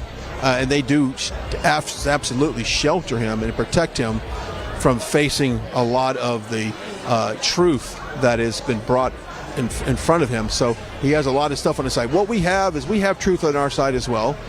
And we just have to make sure we get the right leaders in place that we can expose the truth by peeling back the layers of corruption. So let me step aside. We're live. Also, a good time to go check out our website. You can sign up for our newsletter. Go to rsbnetwork.com, rsbnetwork.com. It's absolutely free. You don't have to pay anything for it. We're not going to sell your data. Matter of fact, you'll get exclusive offers from the website that you can't get anywhere else, from the newsletter, I was say, that you can't get anywhere else. rsbnetwork.com/ click on the newsletter, sign up. Grace Saldana, Alex Caldwell, Summer Lane, so many more have put together some terrific articles that can inform you on what you need to know. rsbnetwork.com, rsbnetwork.com. Sign up for the newsletter. You can also get the free Trump book. You know, you're not going to learn about the accomplishments of President Trump in school. You're not going to hear about it a lot of times on the news, but you can read about it. freetrumpbook.com is the website. It's a kid's guide to President Trump. Now, one of the things that's most encouraging is the fact that we see so many kids at these rallies, and I think it's important that kids understand what President Trump did for this country. I hope they understand all of the benefits that he did for you and I. So this book is a great way to stay in touch. freetrumpbook.com, absolutely free. Now all you have to do is pay a small shipping and handling, but I'd say order 2 or 3 and be able to give them to school, leave them at church, give them to a neighbor. freetrumpbook.com, freetrumpbook.com. All right, we're live here. We talked a lot about immigration, the border. I noticed airports were able to, well, now they have to, not only do you try to get to your gate to take a flight, but you might go to your gate and see some immigrants. Because Chicago Airport, Denver Airport, and many more have now started to house illegals in the airports before they were able to have them, basically sent out across this country. Now, I was in Des Moines last week, and I saw firsthand a bunch of immigrants coming on a flight that I was at a gate waiting to leave. They were getting off a plane. Now, maybe they were going somewhere else. Maybe they were staying in Des Moines. I don't know. But the reason why I know they were illegals is they had that classic black duffel bag that was given to them when they come in. They have the sleeping bag rolled up in a clear bag, and they have the paperwork around their neck. Now, why in the world would you want to, if you do come to this country, be left in Des Moines when negative 46, but nevertheless, that is a situation in our country. So it doesn't matter if you're in New York, Chicago, or Denver.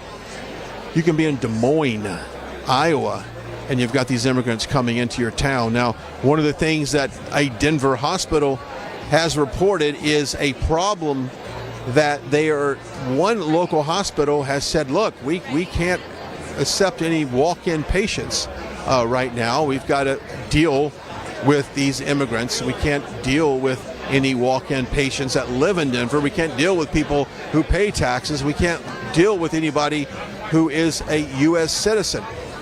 We must dedicate our resources, our time, and our efforts to make sure that we take care of the illegal immigrants that have come into our country illegally, that should not be there. They've broke federal crimes. That's what we're dealing with right now. And so that, I can only imagine that if it's happening in Denver, it's happening in other cities around this country. And of course, We've seen the immigrants on the streets of Chicago, New York, and it's one of those situations when it started happening during the summer.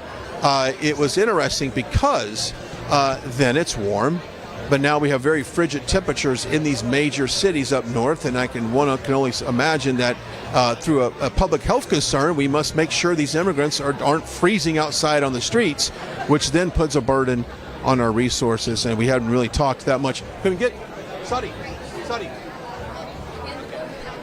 Just trying to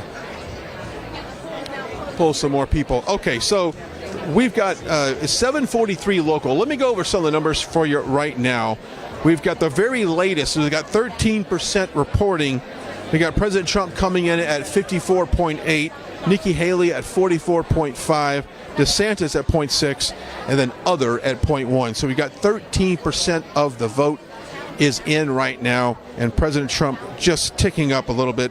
Previously, he was at 53.1, now ticking up to 54.8. So good reporting there from our studio. We certainly appreciate the numbers there. Interesting to note on the Democrat side, and thank you for sending these numbers, by the way, a write-in candidate is getting 55.8, Phillips 27.1, Biden 10.5. Now, I think it's very interesting that Biden, I was going to assume that before I read the list that Biden perhaps was that write-in candidate, but that write-in candidate is 55.8, and then Williamson at 6.1. So, got a little bit of heated competition. Kind of fun to keep up with the heated competition on the Democrat side as well. It doesn't seem that it's that much competition on the Republican side, but nevertheless, we'll keep you updated on that. We're going to toss to Matthew Alvarez here in just a second, but if you want to get a chance to follow me, I'm going to try to do some things here on the ground. At Brian Glenn TV on Twitter, Instagram, and Facebook. You can also, don't forget to follow us on Locals. You've got to subscribe to us on Locals. What a great way to stay involved in what's going on. And don't forget to also follow us on Twitter, on RSBN, on Facebook, Instagram. Subscribe to us on Rumble and on YouTube. All right, our very own Matthew Alvarez is live at the Red Arrow Diner in Manchester, New Hampshire, to give us a look at what's going on here on election night. Matthew, take it away. That's right. We are live here in Manchester at this politically rich and also really good eats food at the Red Arrow Diner. Joining me right now is Amanda Wibby. And Amanda, tell us just what it's like to have politics from both sides of the aisle, down the middle, all here at this diner. Hi, thank you for being here. Yes, so the diner's actually celebrating 102 years this year, and the First in the Nation has been around for 100 years. So it's been a tradition here for quite some time, actually. What's it like to have, obviously there's a lot of political rivals and extremes when it's right and left and middle, and do you ever have arguments in here, or is it everybody just kind of like, hey, you know what, we're just here to eat, and that's it? That's the great thing about the diner. There's all different types of people here. Everyone respects each other's opinion. You know, you're having coffee, enjoying comfort food. There's nothing to really fight about. You can have conversations, and if you have difference of opinions, it's no big deal. And if I put you on the spot here a little bit, just personally, I mean, what is it like to deal with what's going on in the country right now? I mean, is it hard to kind of balance all of the right and left and middle, being someone that's within management here at this diner? No, it hasn't been difficult for us to manage that aspect of it.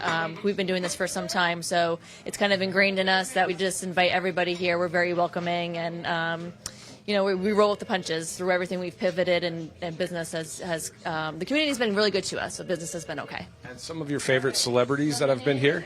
Oh, so Kevin Costner came 2020. Yes, he was definitely our biggest shock. He was stumping for Buttigieg, and the security guy came over to me and he was like, "Oh, so Kevin Costner's on today." I said, "Okay, so who's that code for?" He's like, "No, really, Kevin Costner's coming." So that was pretty awesome. Yeah, especially with Yellowstone fans out there to see Kevin Costner. Hopefully, he'll return for the next season. But great. Hopefully, he's watching. Come on down. And then finally, any other interesting story? I mean, Adam Sandler being here, other politicians. Obviously, President Trump has been here. So what's it been like to have that much attention nationally and internationally? Oh, it's been amazing. So that's a great thing about the diner. You never know if you're going to be sitting next to Adam Sandler or your old high school teacher or, Kevin Costner. So it's been, when President Trump comes, it's high energy, very patriotic. It's brings a huge crowd. But he's very soft-spoken in person, and he's very down to earth and just has great conversation with you.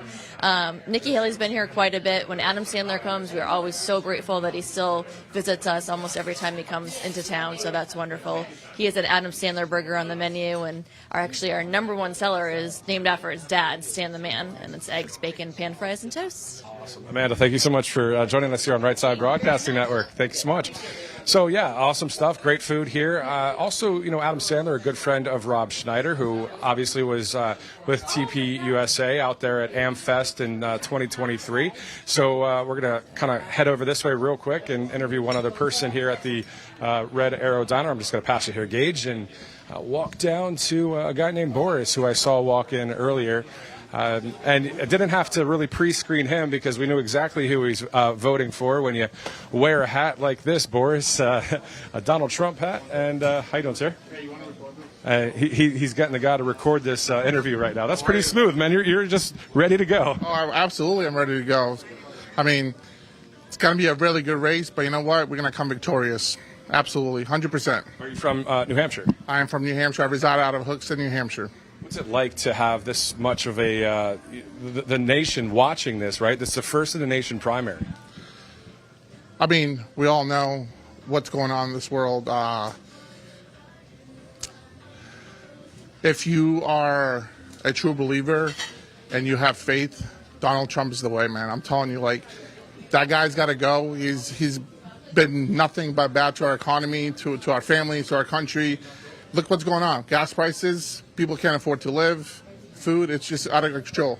We need Donald Trump back. We need him to make America great again. Absolutely. I agree. What was it like between 2016 and 2020? What did it just overall feel like for you, Boris, versus what it feels like now? Stress-free. I didn't have to worry about prices. I was living well. Now I got to work double just to make a living. It's tough. It really is, but I had that peace of mind knowing that I could go to work, I could go get gas. I didn't have to spend my entire paycheck just for groceries or gas, just to be able to live and be able to afford to live. Now, I can't say the same. I absolutely not. Any thoughts about constitutional rights? I mean, can you believe in 2024 we're talking about our great document, the Constitution, and that being at risk when it comes to some of those rights being taken away from the American people? I definitely don't agree. We are the people. We are the ones that are part of the Constitution. They cannot take those rights away from us. Absolutely. We the people. So it comes at the end of the day. It's us. We the people have to stand for this country. And if that's the case, we need to stay strong to be able to come on top and be able to be victorious, like I said. Exactly. Tell us about this diner. I mean, is this your first time here? What's it like to be here? In the sense of also, it's not just all President Trump supporters that do show up here. Absolutely not. I've been a long-time customer of the Red Arrow Diner. I mean, I'm 34. I would say I started coming here when I was probably like 14. So a long time, and I know the people very well known. I used to come here all the time. Not as much anymore because it's kind of out of the way, but every once in a while when I get the opportunity, I definitely stop in. It's always a great time. People are nice. Atmosphere is great. The staff treat you really well, and it's great food. Speaking of great, peacefully and patriotically is what President Trump is all about when it comes to we the people. What would you say for the Trump supporters here and the MAGA movement, which is national and I believe internationally, just in a different form called freedom, right? What would you say the overall attitude is? Is it a patriotic and a peaceful movement? I feel like for the most part it is. I've seen a lot of opposing sides come over to the right side and change their opinions on the political views, and they've seen what's been going on the last 4 years, and they've come to the conclusion that we need to stand strong, we need to stay together, and yeah, I mean, save the country, right? Absolutely save this country. We need to save this country. If we don't, if that guy gets in, he's not. We're done. Like, it's just not going to work out. Boris, thank you so much for this live interview right now off the spot. That was good. Thank you, sir. Thank you so much, guys. Definitely. Team Trump, baby. Yeah, I hear you. All right, so let's walk over this way. I'll show you a few photos as we have people walking into the diner here in Manchester, even right now. Some local media, local press, and then how you doing? Michigan won the national championship, yeah? Any thoughts about the primaries or anything? You want to talk politics at all? I don't really talk politics, but I ain't voting for none of them. You didn't vote for anybody? No, I ain't voting for neither one. I don't like neither of them. So what would you do when it comes to, like, if you have to vote, though? I mean, do you want to vote or no? Considering who's running, I don't like either of them.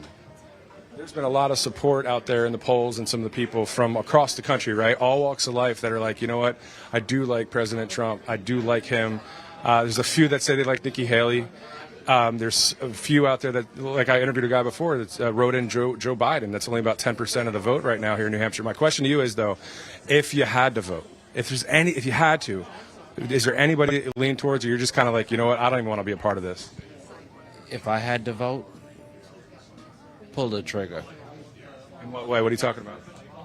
If I had to vote, someone had a gun in my head, I'd rather... No, I did not say that, but I didn't mean that. I hear you. But I'm just talking about if you had to vote, who would you want to lean towards? It's tough, isn't it? Both of them are a piece of shit to me. I don't like either of them. I'd rather hold my vote. I hear you, but I mean, at the end of the day, obviously that's your right to do, to vote or not. But I mean, it is obviously something good to do for the country, for freedom. So obviously, President Trump doing great things out there as well for all communities, myself, you, everybody. It's just wonderful. So hopefully, maybe you'll see some coverage and come to a decision someday. I hope. Let's just see what they say. All right, man. Well, Michigan won the championship, so have a good day, man. All right, let's get back to this here. I wanted to show you this photo here.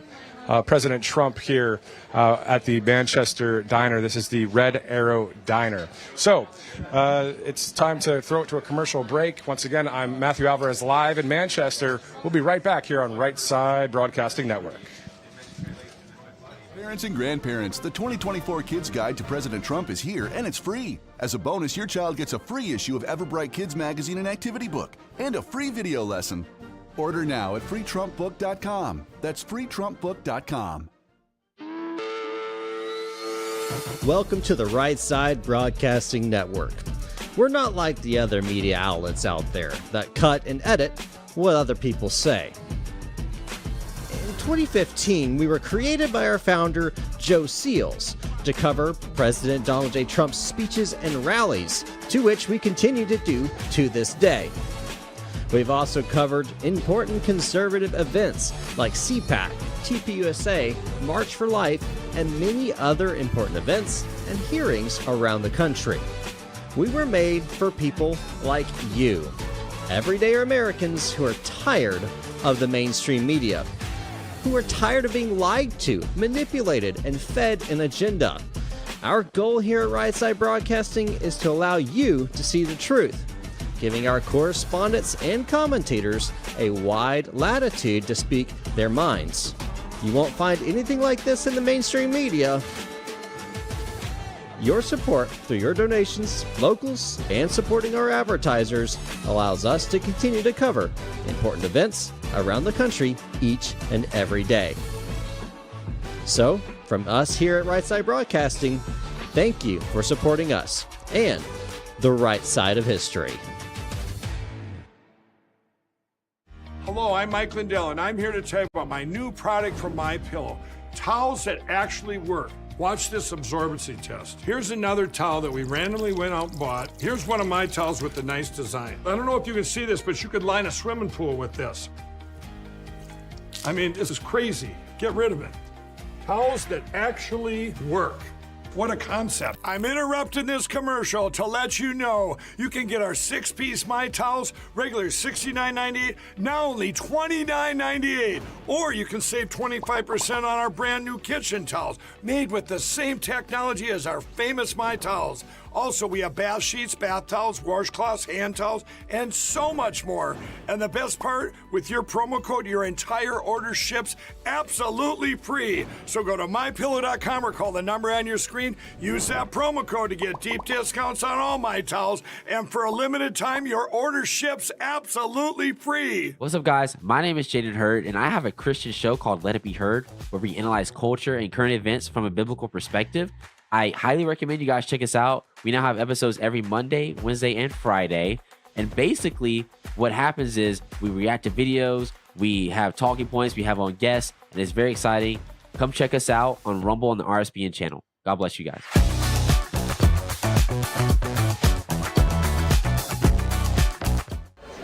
All right, welcome back. We are here live in President Trump's watch party here in New Hampshire as we get ready to go over some results. Now, this is as of 7:57 here. We got 19% in. We got President Trump holding at 55%, Haley 44.3, Ron at 0.6, and then other at 0.2. So we've got that going on right now. So we'll see exactly how that, with 19%, how that number tends to hold. We're also going to have Mike Collins. Congressman Mike Collins will be with us here in a few minutes as we just have kind of a conveyor belt of people that have been coming up and down the media risers as we speak. So this is going to be somewhat of a fluid rest of the evening as we see more and more people come through here. Before we get to Mike Collins, before we do some other stuff, we'll talk about our friends, well, Mike Lindell. We'll talk about a great patriot. Talk about someone who I have enjoyed my time on the riser with. He has spoken the truth. He has absolutely supported this country in every which way possible. He supported lawsuits. He has absolutely been someone that we need on our side. Go to mypillow.com/RSBN. Now, I will say this. I am so happy that in the last couple of days, you guys have taken advantage of some of the specials that are on that website right now. So, and the reason why I know that I'm happy because I know you're saving some money, because after the post-Christmas and then, of course, the credit card bills come in, you need to save money. And right now, the month of January is a great time to do it. You go to mypillow.com/RSBN, put that promo code RSBN at checkout, and you'll receive up to a huge discount. We used to be up to 66% off. Now I think we're a bit higher than that. They got some clearance items on there. So go check it out. Perhaps you got something for Christmas that you don't really like. And you say, you know what, I'd really love a new mattress topper. You could do just that. Go over to mypillow.com/RSPN and help Mike Lindell. And in full transparency, every time you spend money on mypillow.com, it actually portion of those proceeds, well, they go back to us to help us as a network. So go check it out, mypillow.com. That's mypillow.com. Help you up. Oh, and I'm going to jump up here with you. And I got jump up. How's it going? We're live on the air, and I just was talking about Mike Lindell, and now we're going to talk about you. Of course, Roger Taylor Greene joining us here at the watch party. Yeah. Hey, Mike, how's it going? You asked how Arizona is? Corrupt. Yeah. Mike, how's it going? How you doing? Doing fine. Glad you're here. All right, we're glad you're here. Yeah. Made it in here. It's a lot of people here. Oh my gosh, it's great. This is going to be the biggest victory. I tell you what, Nikki Haley may not drop out after tonight. She might be dumb enough to go all the way to South Carolina, where she will be defeated and it'll be embarrassing. But we just heard an interesting statistic, Brian, and there are more independents and more Democrats voting in the Republican primary here in New Hampshire than has ever happened in history. So I think we see people coming for President Trump, and we know exactly what this is. Well, we saw one location actually report that they had run out of ballots to switch your voting registration. So I'm not surprised to hear that. According to the exit polls, there are independents and Democrats voting like crazy in the Republican primary. We know what this is. We saw it in 2020. This is an effort by the establishment, by the Democrats, to make a victory happen or try to pump the numbers up for Nikki Haley. It's not going to happen, Brian. There's no way. There's no way. Here's the latest numbers right now, according to the election headquarters. Trump's at 55.5, Nikki Haley 43.8. That's percentage. I'm sorry. That is percentage of votes that are in, and we'll try to get a little bit more numbers on that.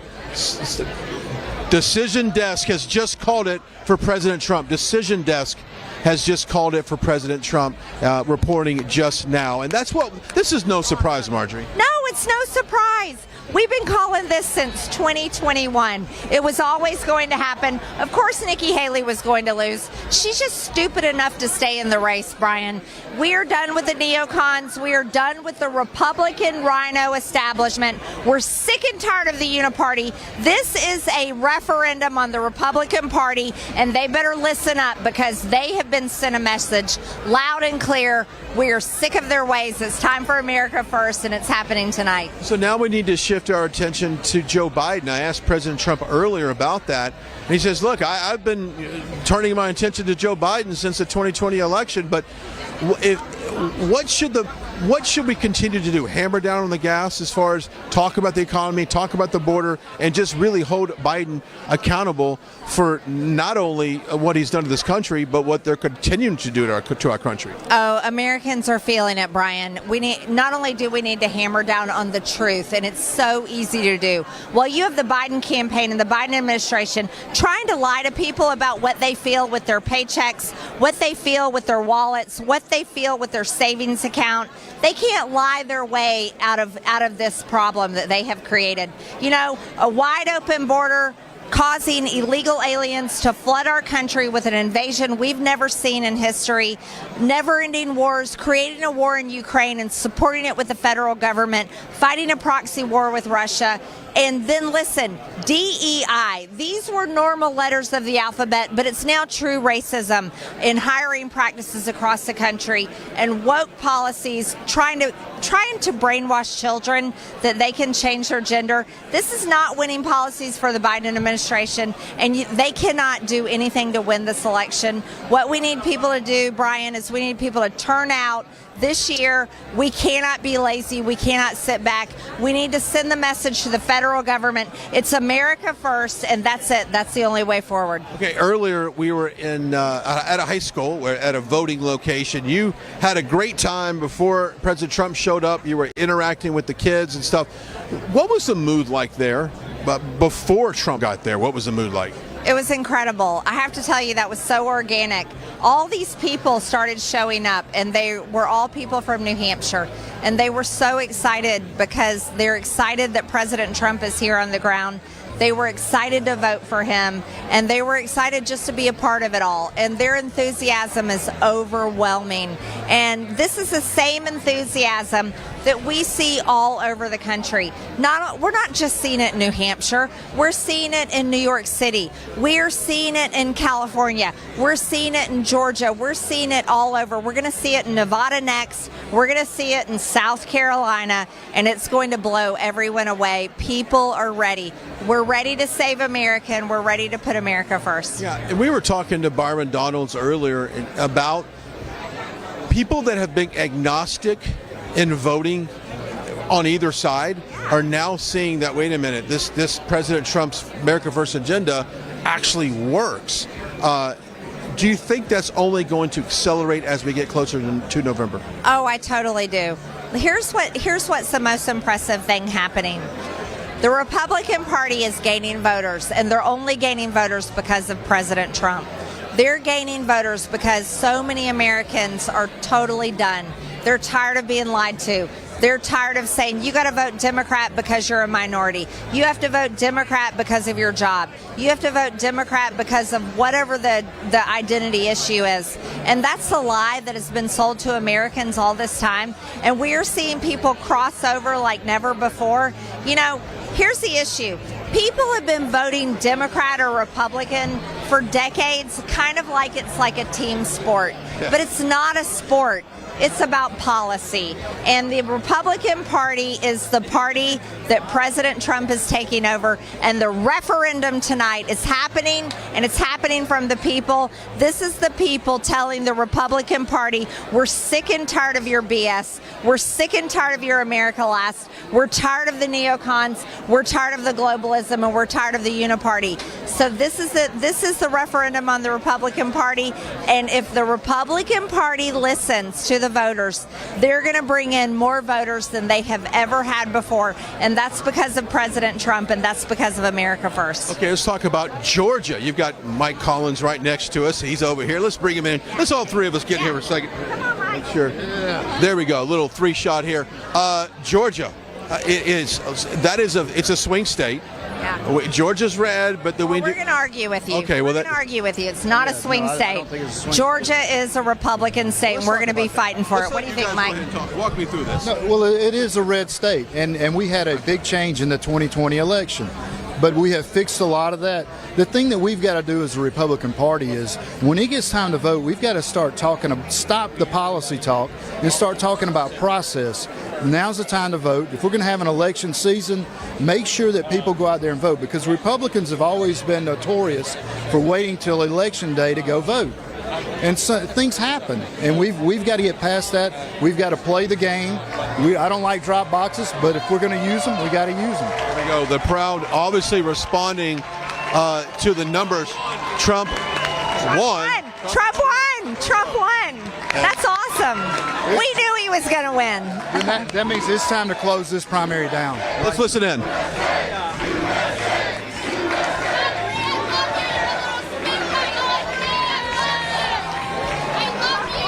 That's great. Great. That is, but you know what? We've all talked about that.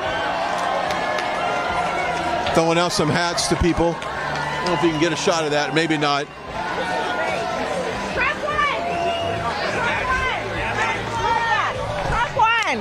Trump won.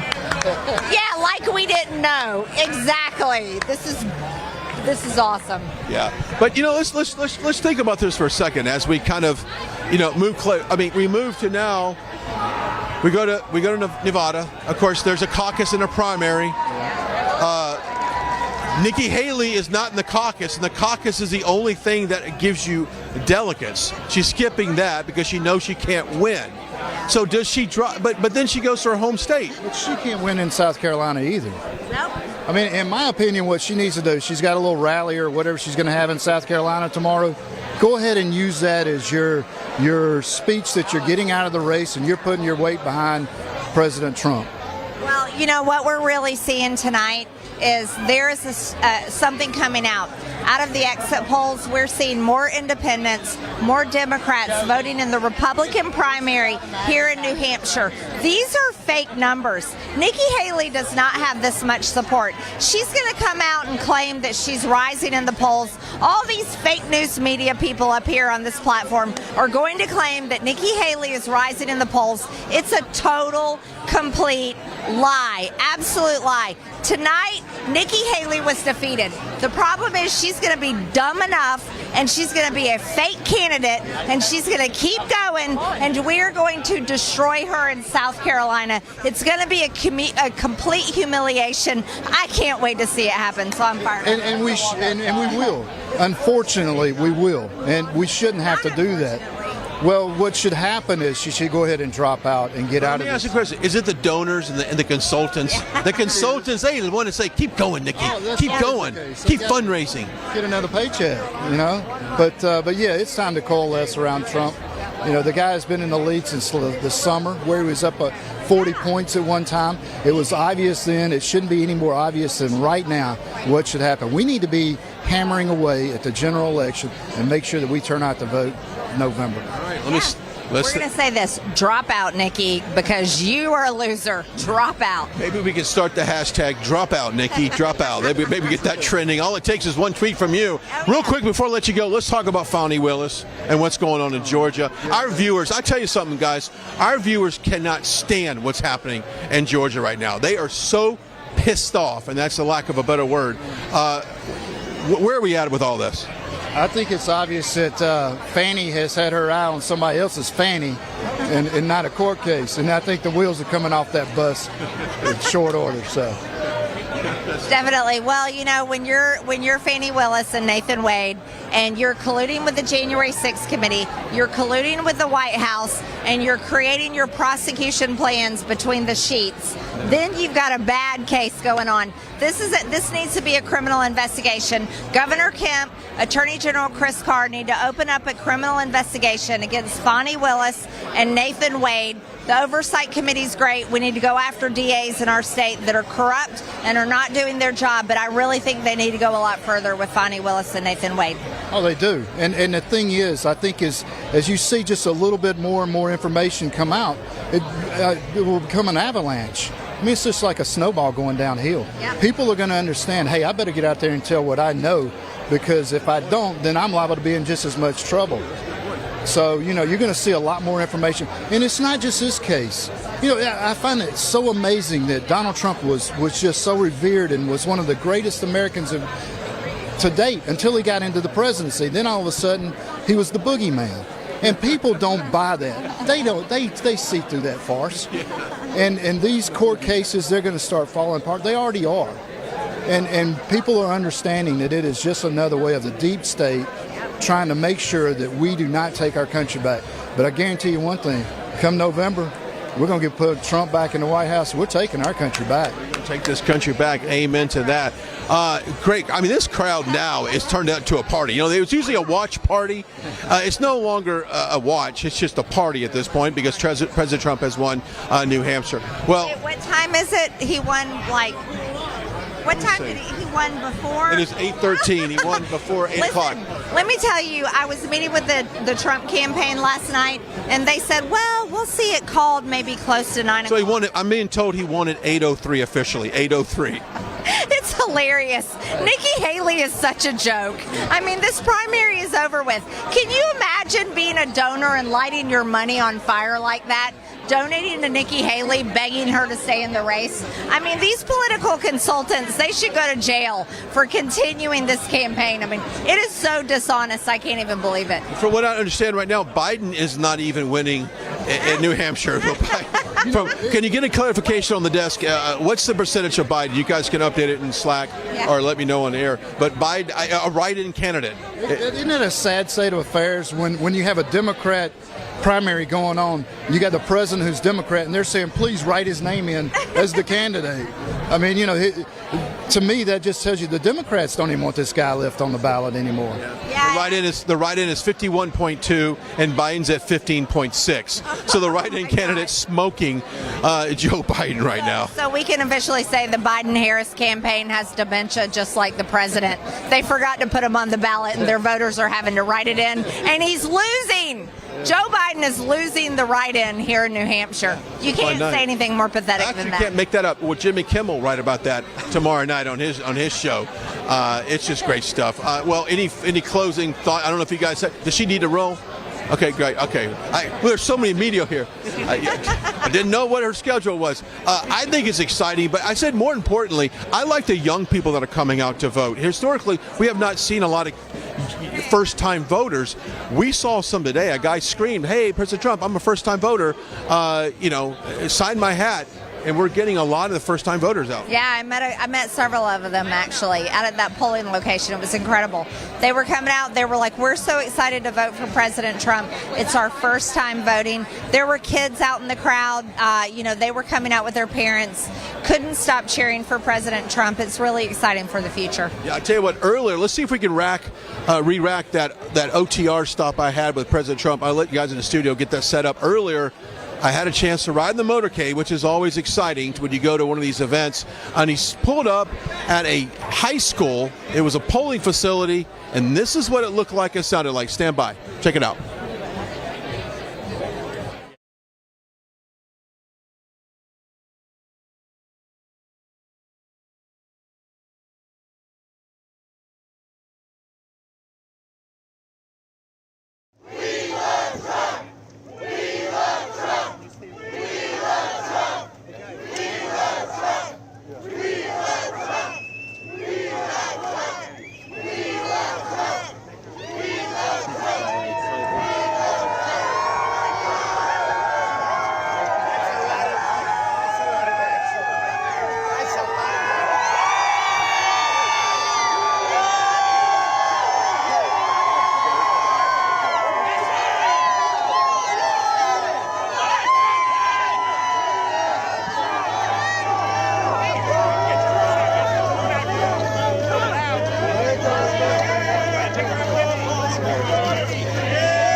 man. Just a little bit. I'm going to do him. Come on, I'll do him. How you doing?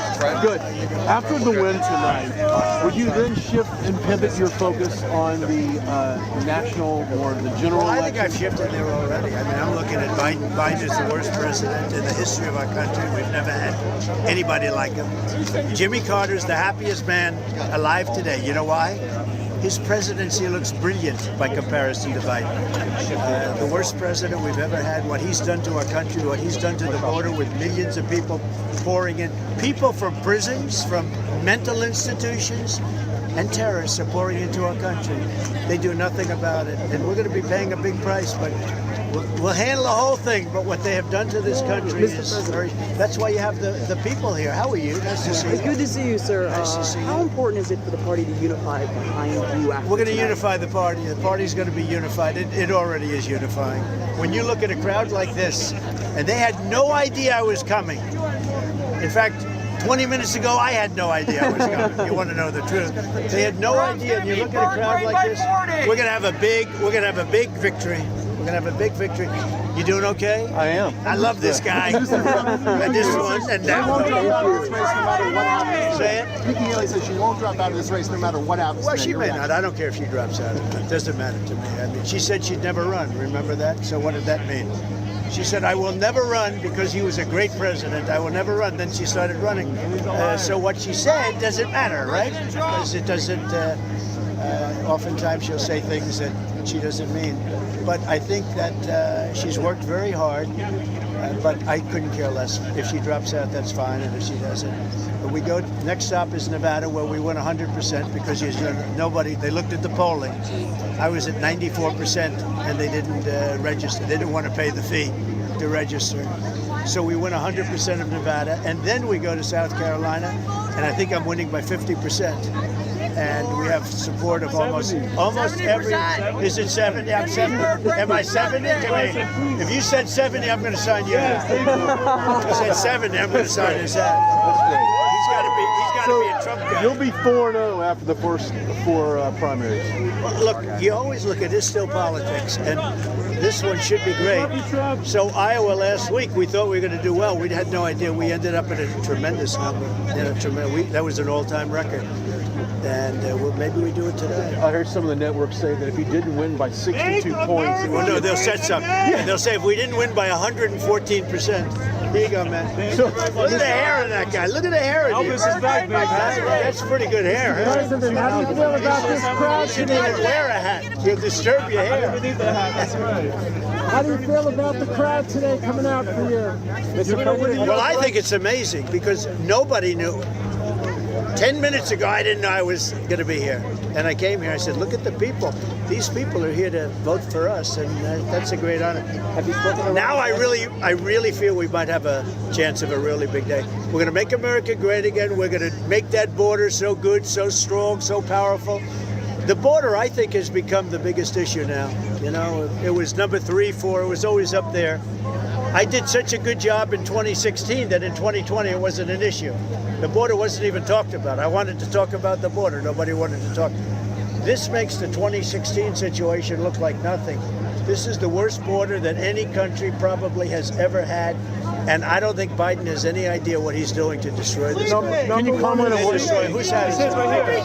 Can you comment on what's going on in Texas with Greg Abbott and the Supreme Court rule? Well, that was a surprising ruling. Very surprising. But we'll get it straightened out because basically they gave the power to the federal government. I understand that. But when I'm in the federal government, they can put up all the wire they want. Okay? They can put up all the wire they want. Thank you, everybody. Thank you, Mr. President. Get in and vote. Don't waste your time. Don't waste your time out here. Get in and vote. Here, take a hat. Here, right? So long, everybody. All right, thank you, press. Thank you, press. Let's go. Thank you, press.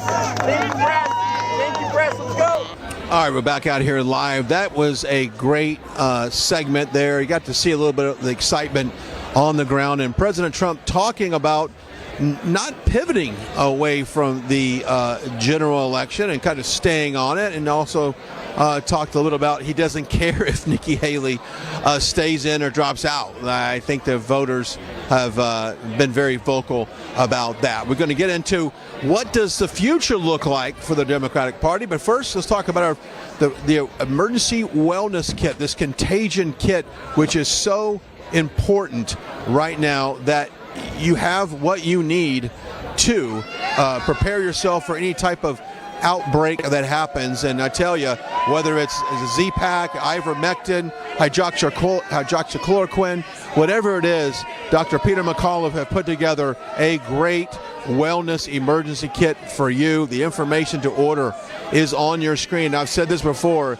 this is probably one of the most important things that we promote on this network because it's about your health. If you don't have your health when you get sick, if you don't have the solution or the medicine when you get sick, you can't really, nothing else matters. So go check it out. The information is on your screen for that. Pick it up. It's a wellness emergency kit. And you know what? We've got the trusted doctors behind it, Dr. Peter McAuliffe, and that definitely means a lot. We're going to check some numbers here before we go on to the next topic. I want to make sure we get, I guess, official, the 53.9. So I actually said it in between 52 and 54 is what I thought she would get. Haley just stated that she is not conceding. New Hampshire is the first in the nation, not the last. So she's not planning on, and we didn't think she would, but she's not going to drop out, I don't think. And especially, I wouldn't think before she even gets to her state in South Carolina. So we'll stay on top of that. But what does the future look like for the Democrats? And I'd like to play fantasy politics for a little bit. I love talking about what I would do in certain scenarios. And I said this probably 2.5 years ago that I felt like Gavin Newsom would be the nominee for the Democratic Party. I felt like Joe Biden was damaged goods. I felt like he did not have not near the support, I don't think, of the American people. He may have support of the corrupt, weaponized government, but the American people see through these policies. And so you can't necessarily run on your past resume. You can't run that you've had a strong economy. Yes, the stock market has been done fairly well, and it has did fairly well under President Trump as well. But your average income, your unemployment, which, if you go over New Hampshire just for a second, New Hampshire has a very strong job market here. They do have some big Fortune 500 companies within a 200-mile radius of this entire area. So they have a very strong job market, a low unemployment, and kind of in a tight labor market. In other words, there is a need for people in this area to fill the jobs and the demand right now. And that is one of the biggest problems that this area faces. And along with that comes a very high housing market as far as cost of living to live. So we have low unemployment, we have a demand for hiring new workers, and also a very high cost of living here. The average household medium income is $90,000 in New Hampshire. That's slightly above the national average. So you've got some really good components in this state, but that doesn't necessarily reflect the rest of the country. Matter of fact, the Democrats, this is interesting to read. I wrote this quote that let's get that. The Democrats don't like New Hampshire because it's too white and not urban enough. That's why they tend to, I guess, ignore this state. They necessarily don't think it's something that is in the wheelhouse of the Democratic Party. But so, what does the party look like right now for a Democrat? I said this before. I think, indeed, it's not necessarily Joe Biden. I think it's leaning towards Gavin Newsom. I think it's also it's got to be someone else that can connect to the voter. Now, if you look around here, there is a lot of younger people here at the Trump Watch Party. We've seen a lot of younger people on the campaign trail. I think younger people aren't necessarily going to identify with Joe Biden. They feel, I think, disenfranchised. At least the far progressive Democrat voter feels that way. I think they've lost a lot of support from the progressives, and I'm talking about the AOCs of the world, this younger, the Green New Deal, and all of these things that they push. I think the Democrat Party has lost them. Now, if you throw in the war in Ukraine, you kind of throw in all of the dynamics of that war, not just whether or not we should be sending our hard-earned taxpayers dollars to fund a proxy war with Russia through Ukraine, but then it gets into possible like a draft. Like, what does that look like if a draft ever came, and do we have the support for a draft? Do we have the people willing to get involved and fight for this country? I really think sometimes if you look at some of the cultural issues that we have, then when you look at some of that stuff, it doesn't match up. So I personally think that it won't be. I don't think Joe Biden can make it through the campaign to make it to another 4 years. So I think it needs to be another candidate in his place, and that would be maybe a laundry list. I actually like the fact that if I was a Democrat, I'd probably slide in perhaps a Gavin Newsom. I would fly in somebody that's a little bit younger and more dynamic that can reach out to these younger voters. I might be able to connect with them. Now, with that said, he's got to run on a very failed economic situation in California. Now, California obviously is I think the 5th largest economy in the world, so it's massive, but they have massive social issues as well. So on President Trump, and he's even said this, he does not, it doesn't matter who's in front of him on the debate stage, he'll do just fine. But with Gavin Newsom, he said, I'd love to debate Gavin Newsom because I think that would be a no contest because of his failed economic policy. So if you want to California this country, then you go vote for, Gavin Newsom. If you want a solid America with jobs and security and safety and border control, then President Trump is your person. So the Democratic Party is really fractured right now, and that does reflect in the totals that we got earlier from even here in New Hampshire. I mean, he got 5th in 2020.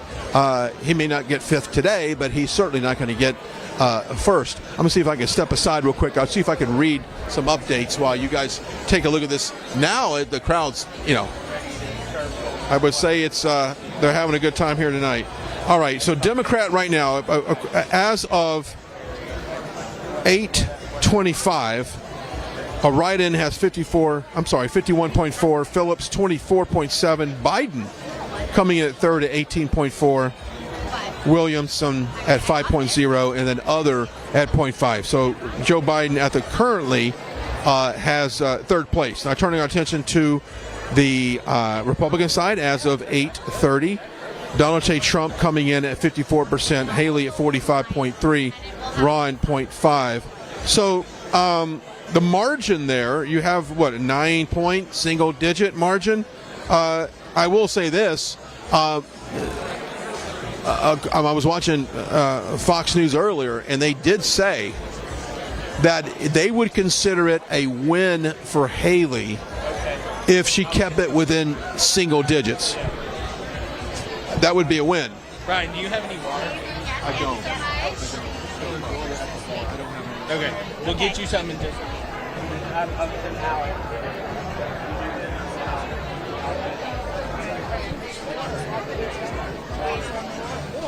So, if indeed, let me just try to get out of the way here for a second. We got a lot of people moving through here. Deal with this for a second. This is what happens on a crowded media riser on election night. But if they would consider it, here we are. They would consider it a victory if she got within single digits. Well, it looks like she might have done that. But by the reports that we're hearing, if those numbers reflect a lot of independents and Democrats, that just goes to show you can throw the whole entire kitchen sink against President Trump and he still wins. Democrats, independents coming together with never Trumpers, you put them all together, they throw it against the wall, and that's what sticks. and it's still not enough to beat President Trump. So I think that's very, very interesting about that, because you would think if you take those independents and Democrats out, and I want to get verification of what I'm saying is accurate. We heard this earlier. It's a phenomenal win with President Trump, because I think if you take the Democrats and the independents out, it's certainly something to look at. What I want to do is re-rack, if we could. We talked about the next stop, because it is moving out to the West Coast. We're going to Las Vegas next week, and for an event, of course, on February 8th. There's the caucus out in Nevada. Let's see if we got some more stuff. I thought maybe we had some stuff coming in. On February 8th is the Nevada caucus, not the primary, the caucus. Christina, Bob, and myself sat down and we talked about what you can do and what you can't do and all the information you need to know. So we got New Hampshire wrapped up. We're going to move out to Nevada. This is what you need to know about the Nevada caucus. Listen in. Who do you think should be Trump's vice president? Welcome, everyone. Brian Glenn from Right Side Broadcasting. And we wanted to come on here real quick and talk about Nevada. Now, we've been getting emails from viewers like you claiming they do not see Donald J. Trump's name on the Nevada primary ballot. And so a lot of people are claiming, what's going on in Nevada? Are they trying to keep him off the ballot? Are they trying to block him from being the GOP nominee? Well, we want to get all the facts. To that, we turn to Trump attorney from Save America and our own Christina Bobb joining me to talk about Nevada, and we're going to set the record straight about this meaningless primary that's in Nevada. Let's talk about that. A lot of people may not know there's a primary, but there's also a caucus. Let's talk about it. Yeah, you're exactly right. And you're perfect to say it's a meaningless primary. It is a meaningless primary, which is why Donald Trump's name is not on that ballot, as well as Ron DeSantis. If you are a Trump voter, if you want to support Donald Trump for the early state of Nevada, you must go to the caucus on February 8th. There is a primary. It is a meaningless primary that was created as a result of the leftist Democrats in the Nevada state who were embarrassed when Bernie Sanders embarrassed Joe Biden in 2020. They wanted to remove the process from a caucus into a primary, ironically, so that they could control the outcome a little bit better. That's what it looked like anyway. But the Republicans did not migrate over to a primary process. They have maintained the caucus process. All of the delegates for the Republican Party are awarded through the caucus. The candidates have to pick whether they want to be part of the caucus or whether they want to be part of the primary. So any serious candidate who actually wants to win those delegates chose to be part of the caucus, which Donald Trump and Ron DeSantis both chose to be part of the caucus, which is why their names are not on the ballot.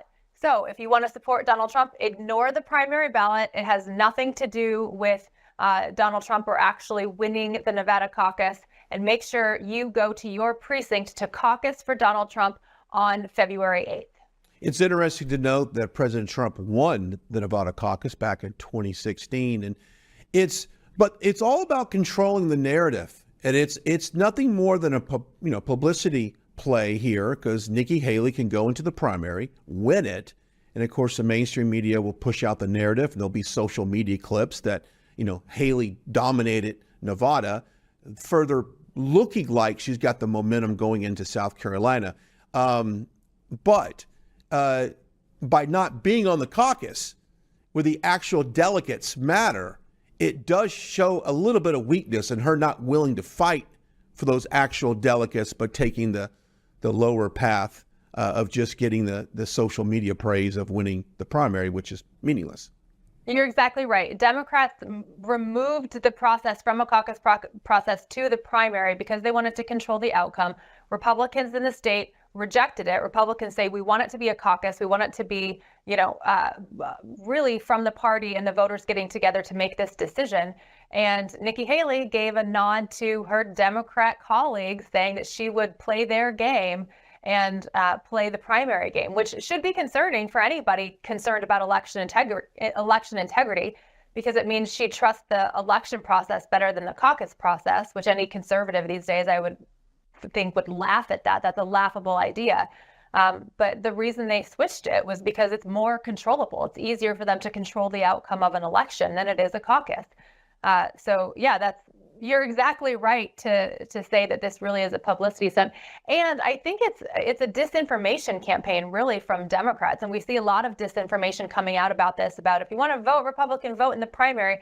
And it's simply not true. The delegates are awarded in the caucus 2 days later, February 8th. The primary is February 6th. If you want to figure out where your precinct is, you can go to nv.donaldjtrump.com. It's like Nevada, nv.donaldjtrump.com. And figure out where your caucus is, where your precinct is, and make sure you show up and be part of the process.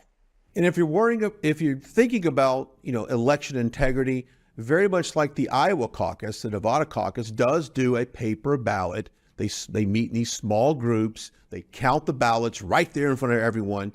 They have a total that night, typically a few hours after the close of the caucus. So it's a safe and secure way to cast your ballot. And I think that's what people learned in Iowa as we knew the results at about an hour and 30 minutes into Iowa. That's exactly right. Imagine that. Republicans wanting paper ballots, same day counting, results displayed in front of everybody. The process is open so people can watch it. It's very transparent. Imagine that it actually works for Republicans and they don't want to change that process. If you want to be a part of the process, show up at your precinct. It's from 5 to 7 p.m. on February 8th. And yeah, get out, be a part of the process, and help support Donald Trump. And it's interesting to note they've been doing this since 1981, so they've been doing it for a while. But many of you that might have just moved to the state are a little confused when they got the ballot in the mail and didn't see Trump's name on it. So I think it's important that we clarify all of that right now. And rest assured, if you want to cast your vote for President Trump, you do that in the caucus on February 8th.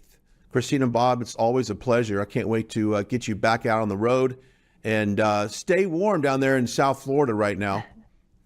Thanks, Brian. Thank you. All right, back out here live at the Trump Victory Watch Party. We can call it officially now. Welcome at 8:40 here local time. We're going to get into some other news, but real quick, let me talk about our friends over at trulyoffice.com. And trulyoffice.com is a great Patriot company. Look, if you're looking for no more data, no more expensive subscriptions, no more giving your money to evil woke billionaires, and Truly Office is affordable and easy to use and built on the values we hold dear. Complete control of your data, privacy, no ads, no tracking.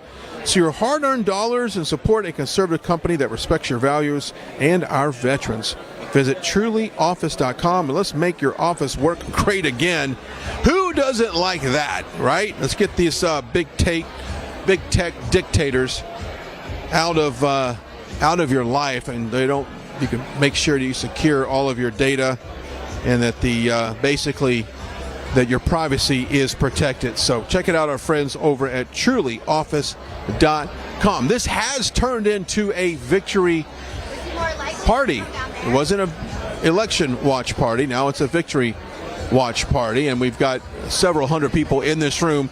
Perhaps, maybe the top of the hour, might hear a few words from President Trump. He's scheduled to make an appearance here. We don't necessarily know what time that will be, but we will certainly keep you updated on that. But as you can see, a lot of people having a good time. It does feel, there's two different feels on this. Sometimes you have the pre-rally type feeling where everyone is kind of anticipating just a speech from President Trump.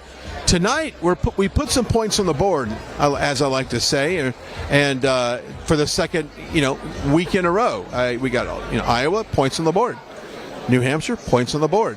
And I think it's tremendous that is the case here tonight. And so as we switch our attention to Las Vegas or it's the state of Nevada on February 8th, and you guys kind of got the 411 on that, after that we lead our attention to South Carolina, and then eventually we make our way into Super Tuesday on March 5th. I was just kind of going over the list right here. We've got the Michigan on March 2nd. That's a state convention. The Idaho caucus on March 2nd. The Missouri caucus on March 2nd. March 3rd is a D.C. primary. March 4th is North Dakota caucus. And March 5th, obviously, is Super Tuesday. Now, the delegates up for this, we got 22 delegates. Now, they're proportional. The allocation is based on the vote. So candidates need to meet a 10% threshold, which is, I guess, important to mention there. So it's not a winner-take-all situation at all. It is a threshold percentage on delegates. So it's got a different energy in the room. They've known that, hey, we come out today was election day, and New Hampshire stepped up and won. Now, it was what I thought it would be a 52 to 54 point victory, and it looks like we're right in that margin right there. But and also side note, I've always said that when we come to New Hampshire, the amount, the energy, the excitement in terms of the crowd here is something that we've never experienced before, and I think that the live free or die motto that they have here 100% is reflected in these rallies, and that the fact that they truly love this country. They want to be first in the nation. They demand to be first in the nation, despite the GOP or any other or political organization. They simply will not listen to them. They want to be first. They feel like they have the ideas and ideals of being the typical, American viewpoint on this, even though the Democrats think it's too white and not urban enough. But they do feel like they have the ideals of America, and they want to be first. So they are first. And so we can now, confidently say that President Trump has won New Hampshire. So if you're just tuning in, hey, welcome. President Trump's victory party tonight here in Nashua, New Hampshire. And we're glad you're joining us early. We had Matthew Alvarez was out on the road at the Red Arrow Diner, that is, and it's been one of these landmarks here in the state. Yeah, Mark, let's pop on just for a second. You have somewhere else you got to go? No.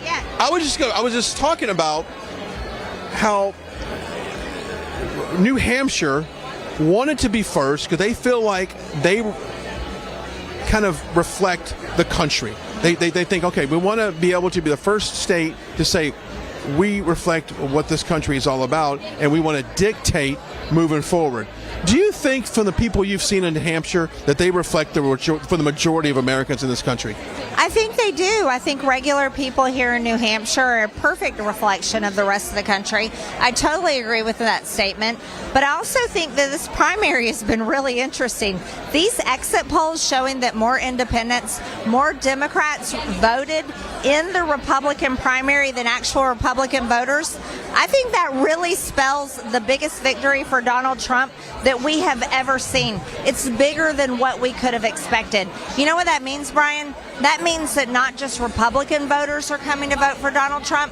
That shows you that independents and Democrats are also voting for Donald Trump. And that proves to everyone Nikki Haley is a fake candidate. And it's time to end it right now. But I'm really impressed with New Hampshire tonight. I really am. And I also think that they threw everything but the kitchen sink at President Trump here in New Hampshire, and he still won, despite Democrats coming out and voting for Nikki Haley just to block President Trump. So think about it like that. Independents and Democrats coming out to vote for Haley just because they not because they like her, right, but they dislike Trump so much. So they threw everything and the kitchen sink at President Trump, and they still didn't beat him. Yeah, I mean, look at what they've done. We're looking at over 90 federal indictments from the Department of Justice. We're looking at 4 different state DAs trying to prosecute President Trump and put him in jail for the rest of his life, which is a death sentence. We are talking about the mainstream media. All these people standing up here that you work with every single day, these people slander President Trump every day in the news. They call him every name in the book. They call him a Nazi. They call him Hitler. They call him a dictator. They claim all these things against him that aren't true. Tonight in New Hampshire, he is destroying everyone in this election. And that is with independents and Democrats voting more in the Republican primary than Republican voters.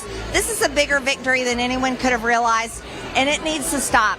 The attacks on President Trump, his family, his business, and everything that he stands for, and more importantly, the people that support him, the American people, it needs to stop.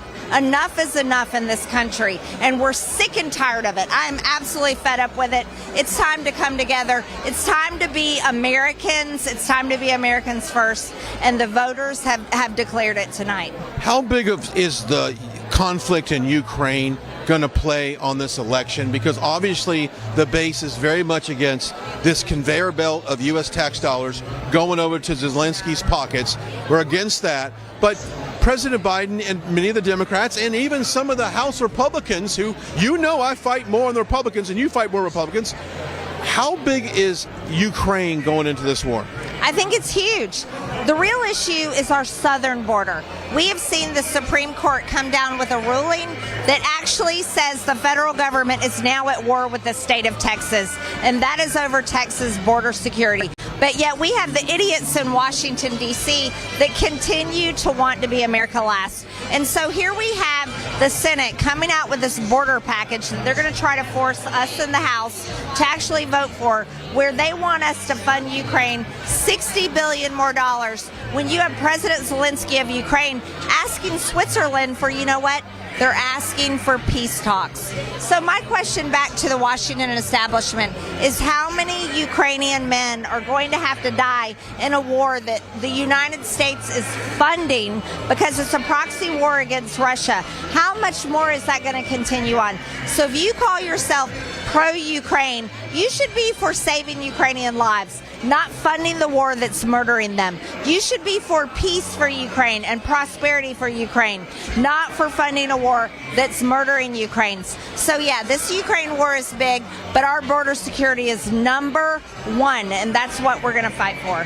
If you missed it earlier, Marjorie and I were talking about the impeachment of Mayorkas and how is that a priority for House Republicans. Now, obviously, your guys are going to take a vote on January 31st in committee, but once it gets to the House floor, what are the chances of Republicans coming together and sending a message that, Mayorkas, no more? Well, I tell you what, if any Republican that I work with is paying attention to this election right now, they better come on board and get ready to impeach Secretary Mayorkas.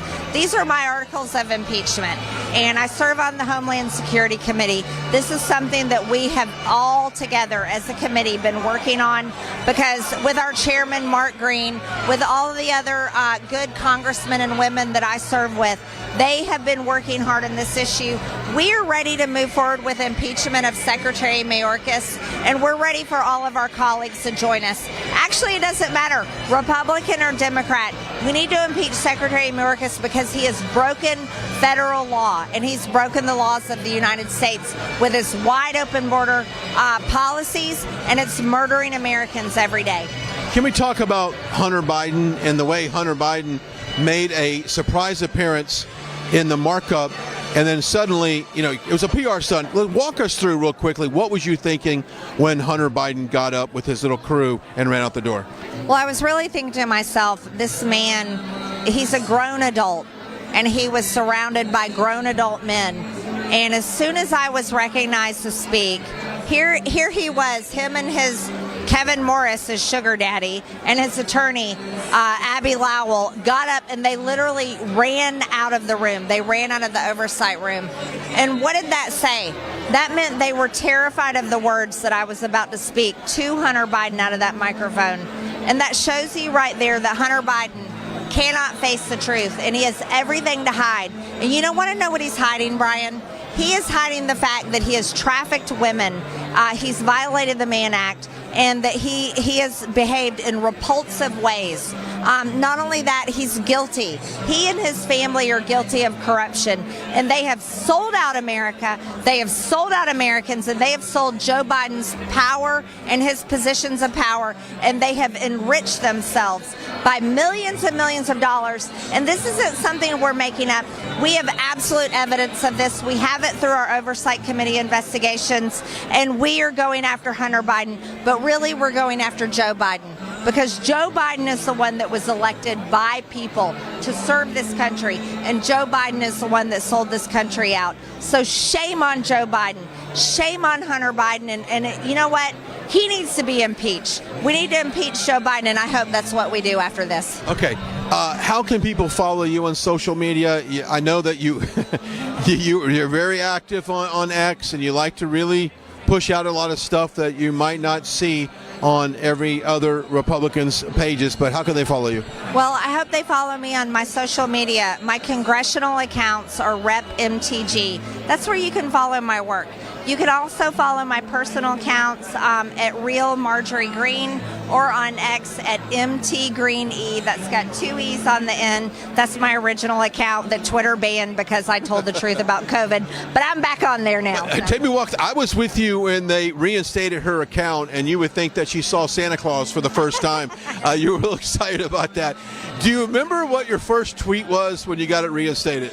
I can't remember, to be honest with you. I think I'm too excited about President Trump destroying this election tonight. That's great. Let's step aside and talk about our friends over at the Birch Gold Group. We talked about the economy. We talked about a lot of stuff going on right now in the world and a lot of uncertainty, but all you have to do is simply text the words Trump to 989898. That is Trump to 989898. That is the Birch Gold Group, and they'll tell you how to really transition from a traditional IRA into a gold-backed IRA, and they can do that. And it's as easy as just picking up the phone right now before maybe President Trump comes out.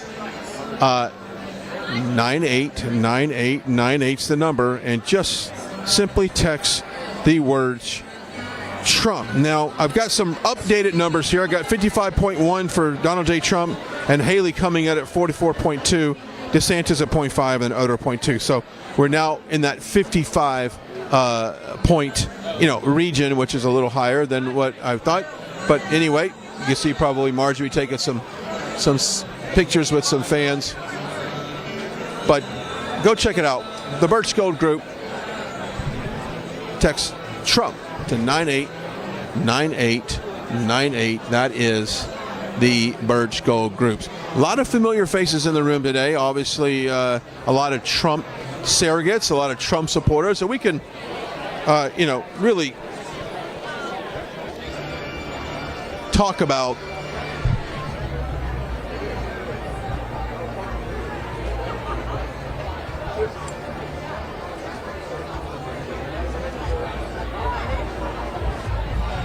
as you got a live look at the room.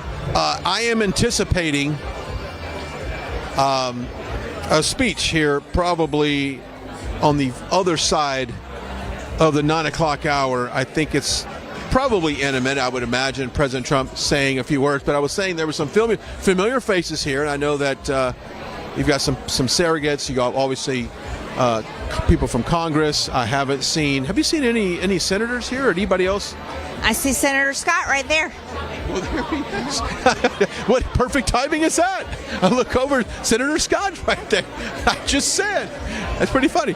Anyway, you're going to make your way down there. We appreciate your taking time. Down. Thank you so much. Yeah. RSBN's awesome. Greatest followers, greatest viewers. We love everybody. Thank you for supporting President Trump. We love you. Thank you for supporting President Trump as well. So we'll see if we can't get maybe Senator Scott over here, what he's done. I'm not sure if he's will be available, but that was the first time I've seen him as well. But the room is filling up. But you've got people that have come out for the president, and it's a little different than I would say.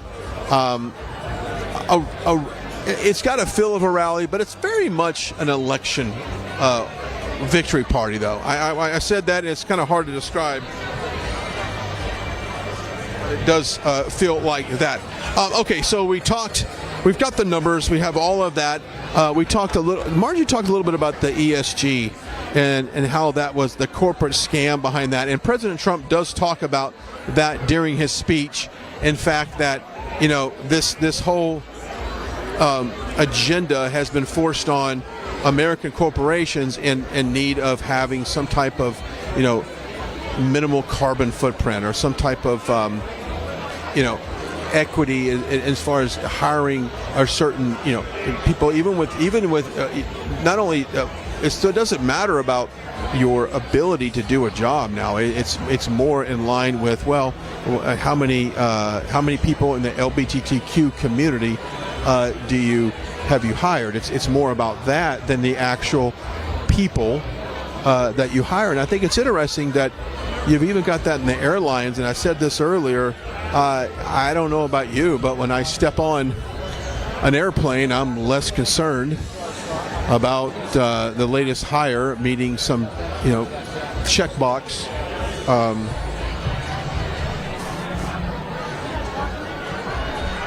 Meeting some checkbox.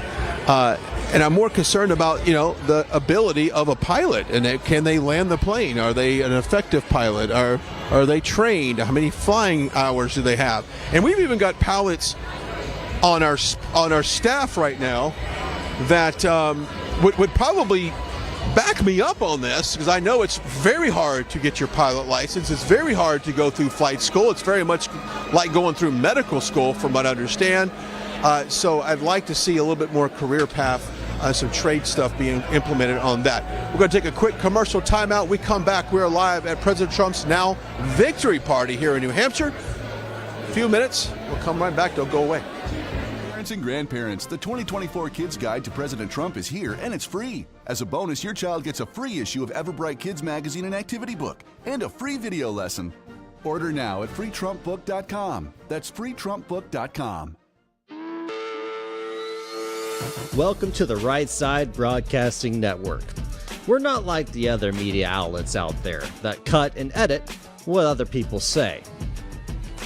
In 2015, we were created by our founder, Joe Seals, to cover President Donald J. Trump's speeches and rallies, to which we continue to do to this day.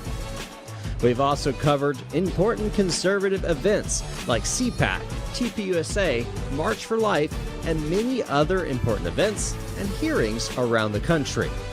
We were made for people like you, everyday Americans who are tired of the mainstream media, who are tired of being lied to, manipulated, and fed an agenda. Our goal here at Right Side Broadcasting is to allow you to see the truth, giving our correspondents and commentators a wide latitude to speak their minds. You won't find anything like this in the mainstream media. Your support through your donations, locals, and supporting our advertisers allows us to continue to cover important events around the country each and every day.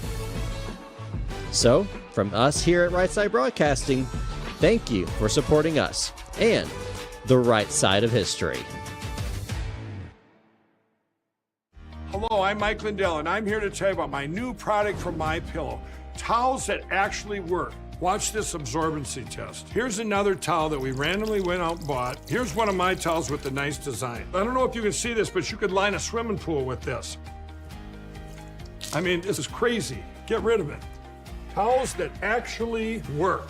What a concept. I'm interrupting this commercial to let you know you can get our 6-piece My Towels, regular $69.98, now only $29.98. Or you can save 25% on our brand new kitchen towels, made with the same technology as our famous My Towels. Also, we have bath sheets, bath towels, washcloths, hand towels, and so much more.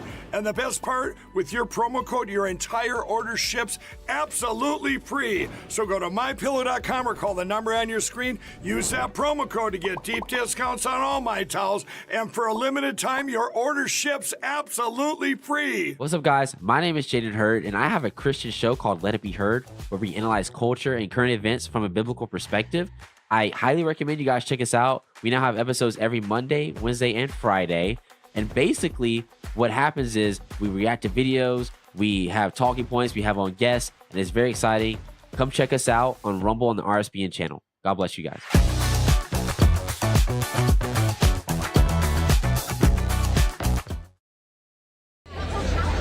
All right, we're back out here live in the Trump victory party. We'll get to some other results and talk about, hopefully Matthew Alvarez can get some reaction from some fans here in the building. But first, let's talk about our website and let's talk about donations because of you. And I've had this is a true story here. I've had 3 people come up to me since we got here today that said, listen, we've been a fan of Right Side since day one. And that means back in the day when we were doing it on a cell phone and basically having a one-man band going to these rallies and hoping to scrounge it together to bring you a quality broadcast and go to everything. And of course we've been able to do that because of our viewers like you and through donations. So we just encourage everybody to go to our website, rsbnetwork.com/donate, and donate. It's safe, it's secure, and it's going to go to a great cause. I remember one of my very first rallies I ever did, and this guy came up to me on a Mediarizer and said, I love what you do. Thank you so much. You're fighting for freedom. And he actually just said, here's $50. Here's $50. Let me buy you dinner. Let me buy you lunch. I'm paying my conservative bill. I was blown away at the generosity that a man that I had not met, and I had just started at the network, felt the need to say, wait a minute, if it wasn't for you, I don't get to see all of this. I don't get to see the rallies. And so I do know with the donations, they go such a long way. Just seeing the music died for a second, didn't know what was going to happen behind me. So the donations go such a long way. So whether that's $5, $50, or whatever, if you feel the lead to give, there's the information on your screen. Go to rsbnetwork.com/donate. Every single penny of your donation goes to this network to help us travel across the country and cover all of these events. Now, if you want to look, and I can tell you who's next and to the left and to the right and behind me, it's media. We probably have 150 media outlets here. No joke. 150 media outlets on this Mediarizer. Now, and the thing is, we are still competing, and we are side by side with people who have absolutely tens of millions of dollars of budget to do the same thing we're doing. And we're doing it for way less. And we're doing it actually good-heartedly. We're trying to tell the truth. We're not trying to spin the story or squeeze the narrative. So just ask you to go to our website, rsbnetwork.com, rsbnetwork.com/donate, and you can donate whatever you feel led to do. This group here is certainly getting rowdy inside here, and I can only imagine what there's a spillover area outside as well. People are probably standing around excited. They're seeing the news come out. They're seeing the results be released, and they know that the last week or so in New Hampshire as a president has gone place to place, all for votes. Everyone is excited. Matthew Alvarez is in the lobby outside talking to some people. Matthew, what's going on? Brian, thank you so much. We are just outside the watch party here at the Sheridan Hotel in New Hampshire. I'm joined by a few Trump supporters. We got Make America Great Again hats here. Your thoughts about the fact that President Trump won the first in the nation primary? He was a great president. He has proven success, between the economy, keeping peace, having Israel get along with its neighbors, and standing up to the ruling class that has been failing this country for far too long. And your thoughts, ma'am? On him winning the primaries, we've got to change the world. We've got to make America great again to make the world great again. Did you hear anything about some of the crossover votes where some people that are Democrats and independents would change their party affiliation, vote for Haley? I've heard that at his rallies. He was speaking about that. I mean, look at all the corruption. This is sickening. There's no law and order anymore at all. We need a little bit of law and order. Okay. Of course, he comes out still on top with the victory. Always. He always will. The light will always prevail over the darkness. That's right. The darkness will flee in the light, right? Amen. Amen to that. So your thoughts finally just about the direction of the country right now. We're months away from the election, but we're hoping for a win. Well, Election Day is November 9th always, and that's my birthday. So I hope to wake up turning 42 to President Trump winning. Well, I shouldn't say hope. I know we're going to wake up and to a win, a landslide victory, and it's going to be amazing. Thank you so much. And then finally, let's go continue down the line here. Nice hat there. What are your thoughts, man? Well, this primary is showing the thought process of the average American right now, and it shows that we need Trump, and we need him for another 4 years to make America great again, and we need to secure our border. And Trump is for the average American. He's not a globalist. He's not pushing the agenda. And if you elect Donald Trump as president, then we're going to be able to support the average American for the next 4 years. So when did you start getting into all of this thing called politics? I mean, is it something that has been since youth or recently? Since youth, definitely with family. I didn't get to vote in the 2016 election, but I definitely voted in 2020. And I'm definitely going to vote for Donald Trump this year as well. All right. Thank you, sir. Thank you very nice much. to meet you. Nice to meet you. Nice to meet you guys.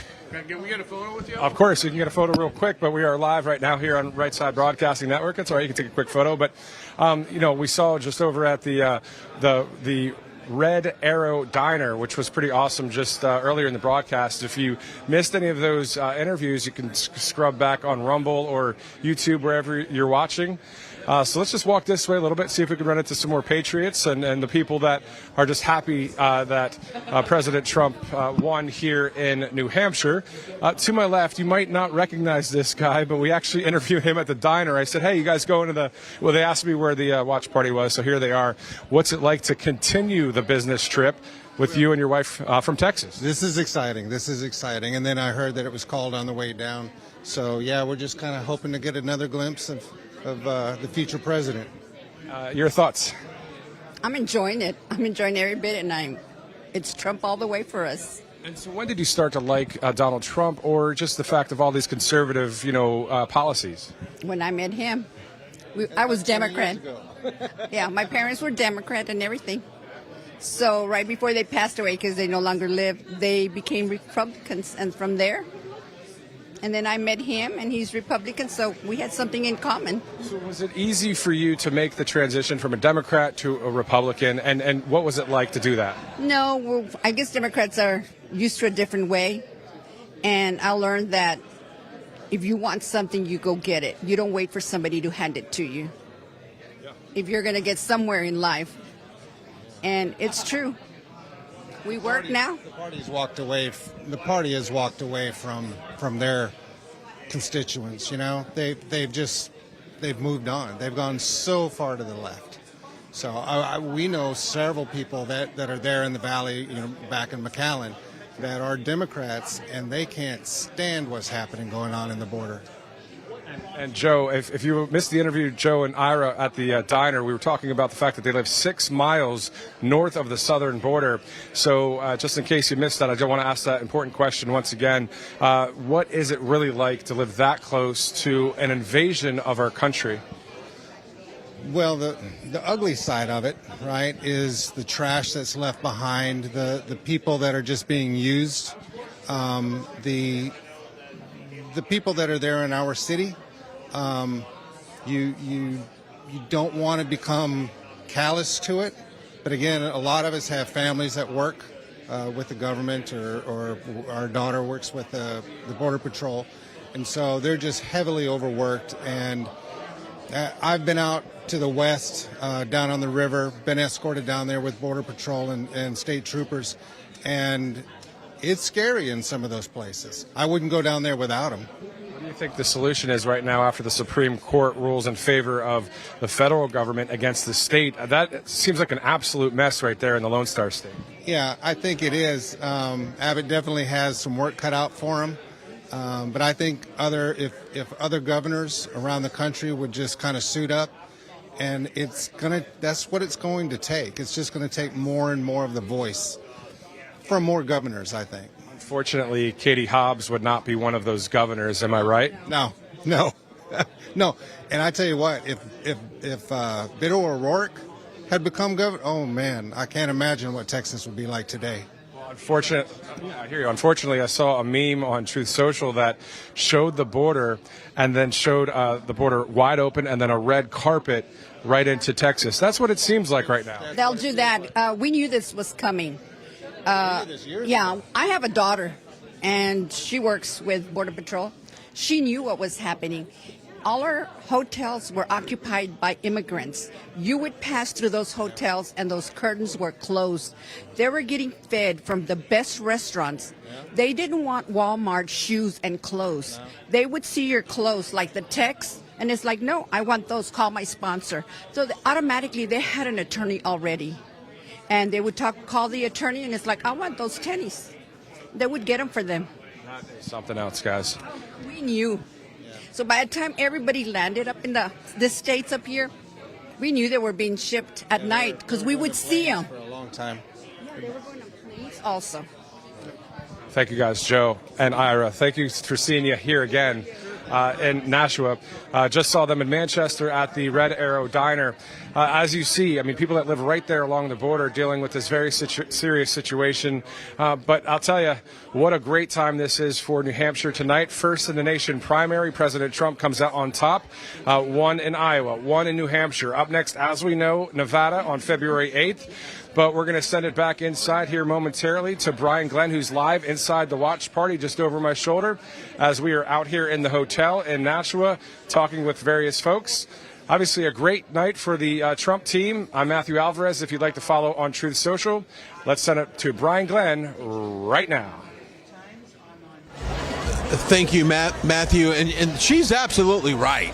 I mean, Trump is the only one that can really save this country. In terms of just the weaponized government, I was kind of going over some internal polling that was done by a company to asking them why they love President Trump so much. And it was that they can identify him, that they were ready for America First policies. But it's almost like the little guy versus the big guy, and how we've always been told, you know, how corrupt D.C. is. I mean, think about this. When people complain about Washington, D.C., and just how toxic it is, and how our politicians do nothing, and how people go to Washington and they just don't, all they do is bicker amongst one another, and nothing ever gets passed.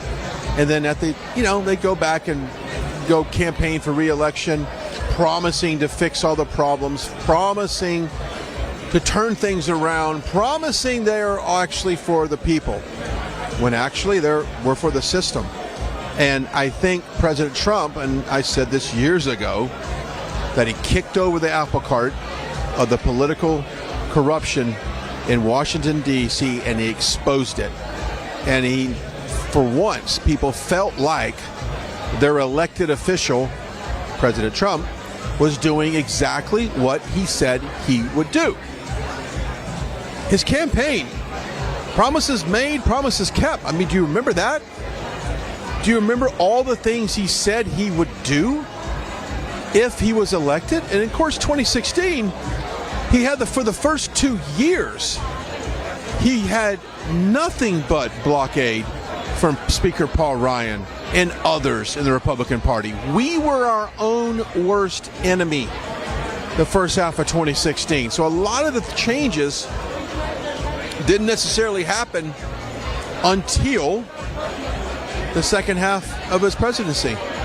So people want change, and people know that if President Trump says he's going to do something, he's going to fix a problem, he is absolutely going to do it. And you hear that from people. They don't trust anybody else. That's why all of these indictments, all of these allegations that have backed up with no facts, they are half-baked theories that once the information really comes out, you find out there's nothing to them. So every time that happens, it makes people, I would say, love him more. And it allows them to put up a defense mechanism that prevents them believing every single thing that comes out against them. And so they've done it to themselves. And I had a note here that said, Joe Biden is the Democrats' last hope to continue their corruption. I don't know if anybody else, their bench is not very deep. Imagine thinking that a man with his cognitive ability, his physical ability, is the best representation of your party in America right now. A man that President Trump often jokes about can't even find his way off a stage. Okay, that's what I'm talking about. And it's really interesting to think that Democrats right now think that Joe Biden is their best hope to save democracy. And I really find it interesting that Democrats often accuse President Trump of the biggest threat to democracy, when in fact they're the ones that have launched all these lawsuits. And you know what? Some of them, if they were so pressing, why weren't they announced years ago? Okay, why weren't they announced years ago? Music's dying down. Let's see if we get an announcement here. Nope, go right back into a song. I think we're intimate for the president, just suspecting. We'll get back into the reasons why I think Joe Biden is not the future of this country and President Trump is. Here, talk about our newsletter. Go to RSBNetwork.com. The newsletter is one of the best ways to absolutely stay in touch with what we do here at this network, covering everything President Trump and everything America First agenda. Simply go to RSBNetwork.com, click on the newsletter. You can sign up. It's absolutely free. We're not going to sell your data. We're going to keep your privacy. And Grace Saldana, our editor-in-chief, Summer Lane, Alex Caldwell, they'll put stories together that matter. They make a difference. I mean, I get them on my phone every single day. Articles pushed out on our app and our website. They know what they're doing. They're not writing garbage. All right? Go check it out. Go sign up for our newsletter. It's free. Oh, plus, by the way, you're going to get exclusive offers that you can only find in our newsletter. RSBNetwork.com/newsletter. I'm going to step aside. I feel like something's about to happen as we are live in New Hampshire for President Trump's victory party. Gentlemen, please welcome the next president of the United States, President Donald J. Trump. And I'm proud to be an American, where at least I know I'm free. And I won't forget the men who died, who gave that right to me. And I gladly stand up next to you and defend her still today. 'Cause there ain't no doubt I love this land. God bless the USA.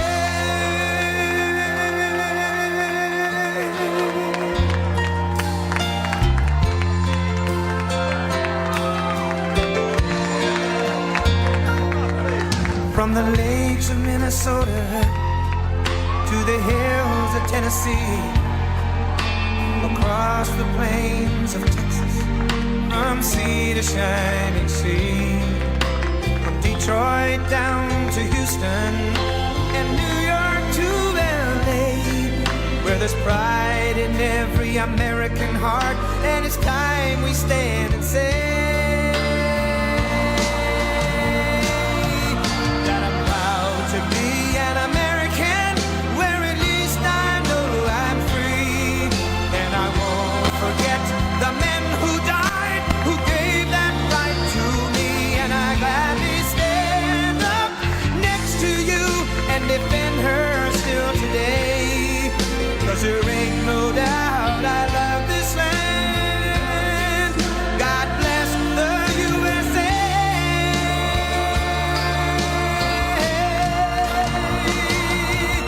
And I'm proud to be an American, where at least I know I'm free. And I won't forget the men who died, who gave that right to me. And I gladly stand up next to you and defend her still today. 'Cause there ain't no doubt I love this land. God bless the USA.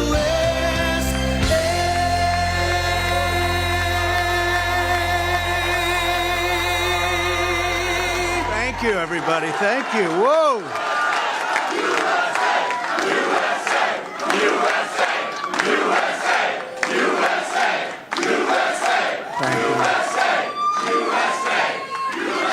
Well, I want to thank everybody. This is a fantastic state. This is a great, great state. You know, we won New Hampshire 3 times now. Three. We win it every time. We win the primary. We win the generals. We've won it, and it's a very, very special place to me. It's very important. If you remember, in 2016, we came here and we needed that win, and we won by 21 points, and it was great. And today, I have to tell you, it was very interesting because I said, wow, what a great victory. But then somebody ran up to the stage all dressed up nicely when it was at 7. But now I just walked up and it's at 14. But she ran up when it was 7. And, you know, we have to do what's good for our party. And she was up and I said, wow, she's doing like a speech like she won.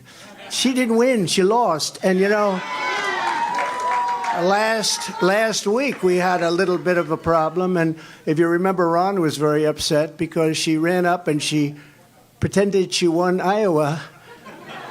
And I looked around, I said, didn't she come in 3rd? Yeah, she came in 3rd. And then I looked at the polls. She was talking about most winnability, who's going to win, and I had one put up. I don't know if you see it, but I have one put up.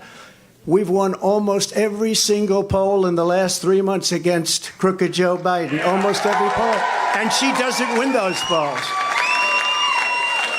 And she doesn't win those. This is not your typical victory speech, but let's not have somebody take a victory when she had a very bad night. She had a very bad night. And you have the now very unpopular governor of this state. This guy, he's got to be on something. I've never seen anybody with energy. He's like hopscotch. And, you know, I'm watching this guy, and 2 weeks ago he said, we're going to win in the landslide, we're going to win. About 3 days ago he started saying, well, we want to do well. That's a big difference. But I walked out just now, we're 14 points up, and I don't know what it's going to be. But when she was up here, it was like 6 or 7. And, you know, with like 7% of the vote counted.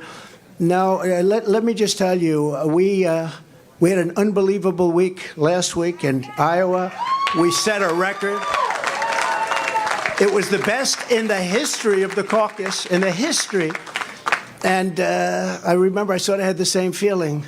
I'm up and I'm watching, and I said, she's taking a victory lap. And we beat her so badly, but Ron beat her also. You know, Ron came in 2nd and he left. She came in 3rd and she's still hanging around. The other thing, she only got 25% of the Republican votes. I don't know if you saw that. Tremendous numbers of independents came out because in this state, because you have a governor that doesn't frankly know what the hell he's doing in this state, in the Republican primary, they accept Democrats to vote. In fact, I think they had 4,000 Democrats before October 6th. They already voted. Now, they're only voting because they want to make me look as bad as possible. Because if you remember, we won in 2016. And if you really remember, and if you want to play it straight, we also won in 2020. By more. And we did much better in 2020 than we did in 2016. But as they said, we lost by a whisker, just by a whisker. No. But we can't let that happen. You know, you have to have people that speak up. I said, I can go up and I can say to everybody, oh, thank you for the victory. It's wonderful. Or I can go up and say, who the hell was the imposter that went up on the stage before and like claimed a victory? She did very poorly, actually. She had to win. The governor said, she's going to win, she's going to win, she's going to win. Then she failed badly. Now, I have here, if he promises to do it in a minute or less, but the only person more angry than, let's say me, but I don't get too angry, I get even.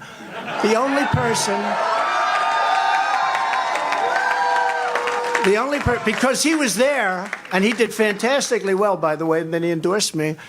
And we don't have to talk about Tim Scott, who, by the way, just got engaged, we have to tell you. And that's more important than all of this stuff. But a man that got to know her very well is Vivek. I said, Vivek, go up and say a few words about it. He has to do it in 1 minute or less, and then we're going to just say, we had one hell of a night tonight. And one other thing, before Vivek comes, do you see that poll? We're going to put it up. We have beaten Biden. You could almost say, who can't? Who the hell can't? The man can't put two sentences together. He can't find the stairs off a stage. Who can't? But Vivek, 1 minute or less. Go do it, Vivek. What we saw tonight is America first defeating America last. That's what we saw tonight.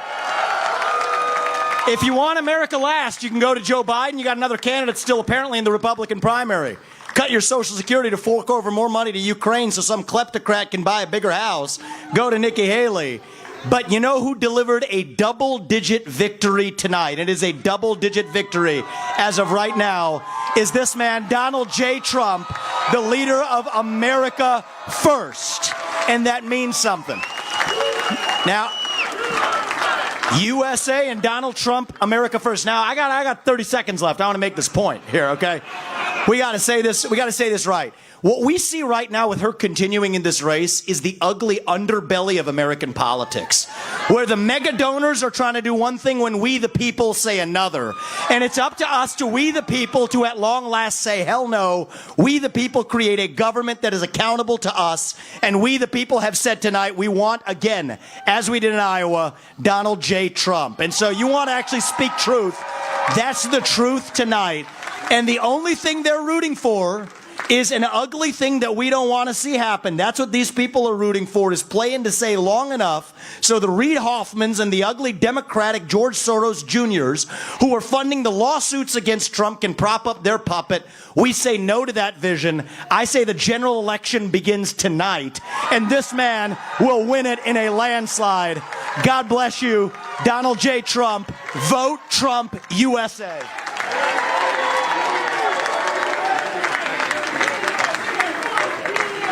Very nice. Wasn't that nice? So this was a great evening, and I want to thank everybody in the audience, and I want to thank the people that are standing behind me. You know, I think we called it right. Immigration's a big deal, a very big deal. We have millions and millions of people flowing into our country illegally. We have no idea who the hell they are. They come from prisons, and they come from mental institutions, and it's just killing our country. And I'm talking about millions and millions and millions. They are drug dealers. They're everybody, and they come in just like walking right through. There's nobody to check, and there's nobody to vet. And we have a man with us tonight, Tom Homan, who is central casting. He's central casting. And I'd like you to say a few words about the border and who's going to solve that problem and how quick are we going to do it, Tom? Go ahead, please.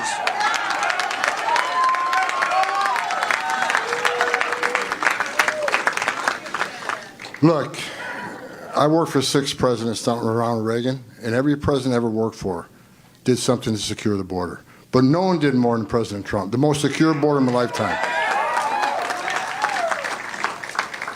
The most secure border we've ever seen. And Donald Trump's going to do it again. We're going to lock the border down, and we're going to protect Americans. Because what's happening at the border right now, a record number of Americans have died from fentanyl poisoning. A record number of migrants have died. A record number of women and children have been sex trafficked. A record number of known suspected terrorists across the border. There's one man who's proven he can secure the border, and he's standing to my left, Donald J. Trump. He's going to do it again.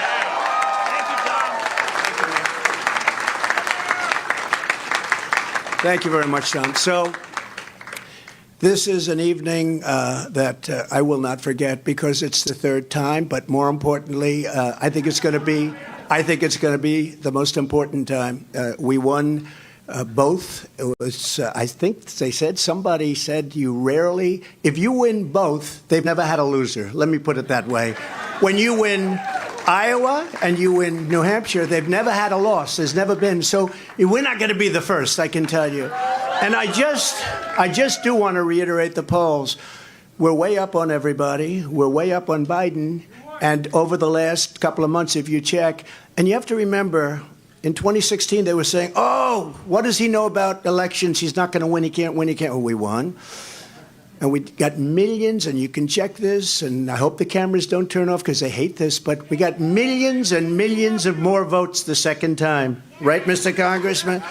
Millions and millions of more votes. And but we had COVID, and they used COVID to cheat, and they did a lot of other things too.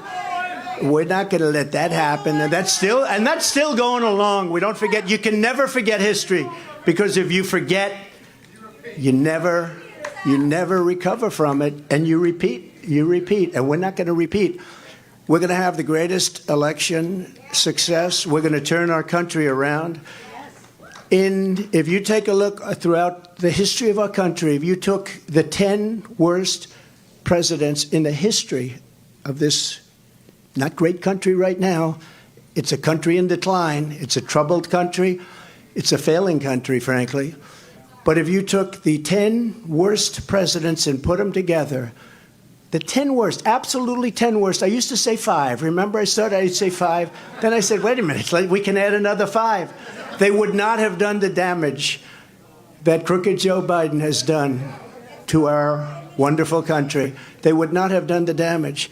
There's never been anything like it. And you say, are they stupid people?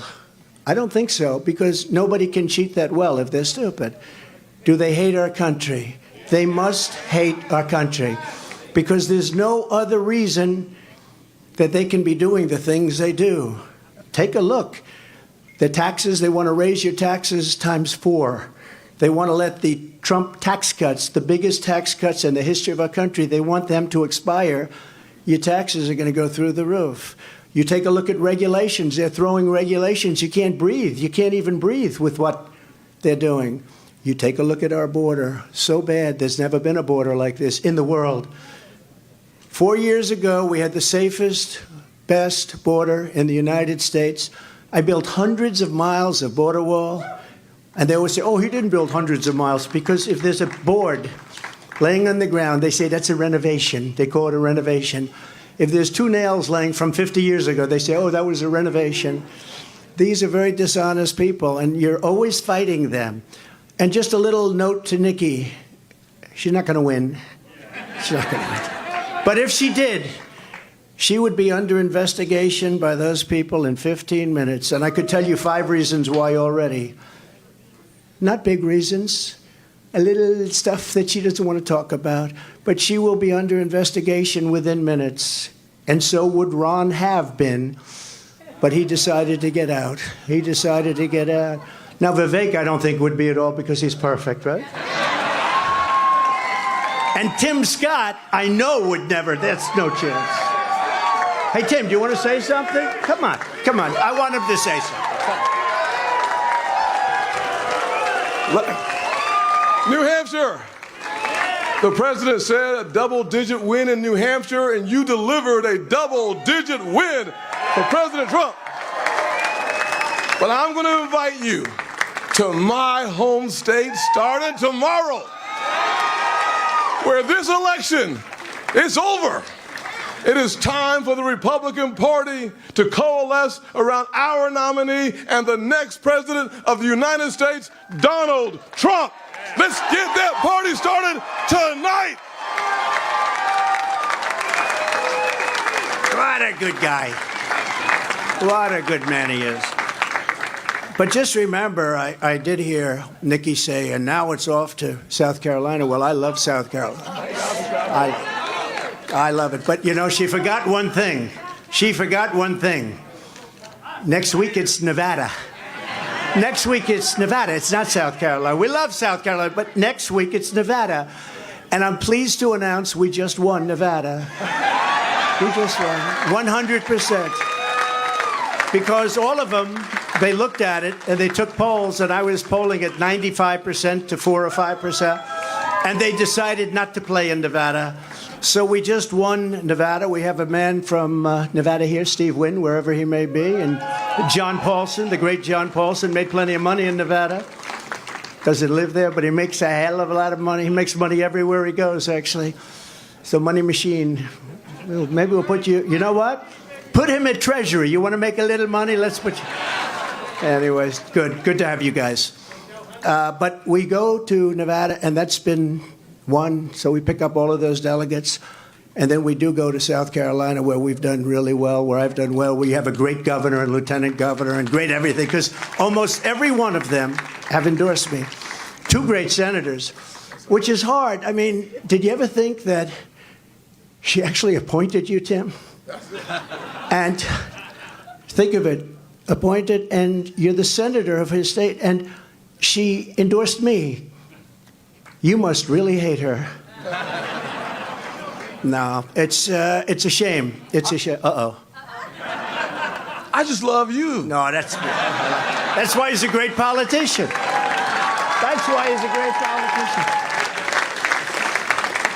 So this is a great evening, and it is, you know, we are going to Nevada for a little while. We're not going to have to do too much. We have a great team there.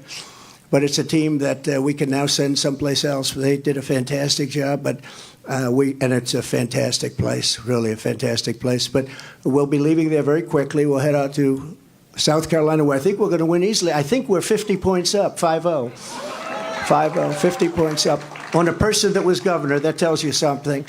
But I felt I should do this because I find in life you can't let people get away with bullshit, okay? You can't. You just can't do that. And when I watched her in the fancy dress that probably wasn't so fancy come up, I said, what's she doing? We won. And she did the same thing last week, but he was much more angry about it than I was. I said, get up there and you let him know. We are going to win this. We have no choice. If we don't win, I think our country is finished. I do. I believe our country is finished. We have an opportunity to do something so amazing. And the good news, and the reason we have such support, the best numbers I've ever had, the reason we have support is because they are so bad at what they're doing and so evil, and they're destroying our country. So I want to thank everybody for being here. I want to thank this group of people. We will never forget you. We will never forget. And I made a pledge. I made a pledge to your state that you have the highest energy costs in the country. In the first year, they're going to be reduced by 50% because we are going to drill, baby, drill. Drill, baby, drill. Inflation's going to come way down, but in the first year, your energy costs are going down by 50%. Thank you very much. We love you. Thank you very much. We'll see you soon. We'll see you on the trail. And thank you, everybody. Thank you very much. We will see you on the trail. Thanks.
incredible victory speech by the President Trump, basically wrapping it up. That's his third victory here in New Hampshire, and wrapped it up at roughly, it was called about 8:03 tonight by the election desk. We're so glad you're joining us on this historic night here in New Hampshire. And as we do move on to Nevada, and we do move over to South Carolina after that, we want to thank a lot of our partners for tonight. First of all, the Birch Gold Group. If you want to invest gold, silver, precious metals, convert that traditional IRA into a gold-backed IRA, you can do just that. Text the words Trump over to 989898. That is Trump to 989898, the Birch Gold Group. Plus, if you want to make sure that you are healthy for any situation that might come up, make sure you go to pick up your emergency medical contagion kit. Now, this is something that's extremely critical. Dr. Peter McAuliffe and others have designed this contagion kit to save your family and stay as healthy as you can.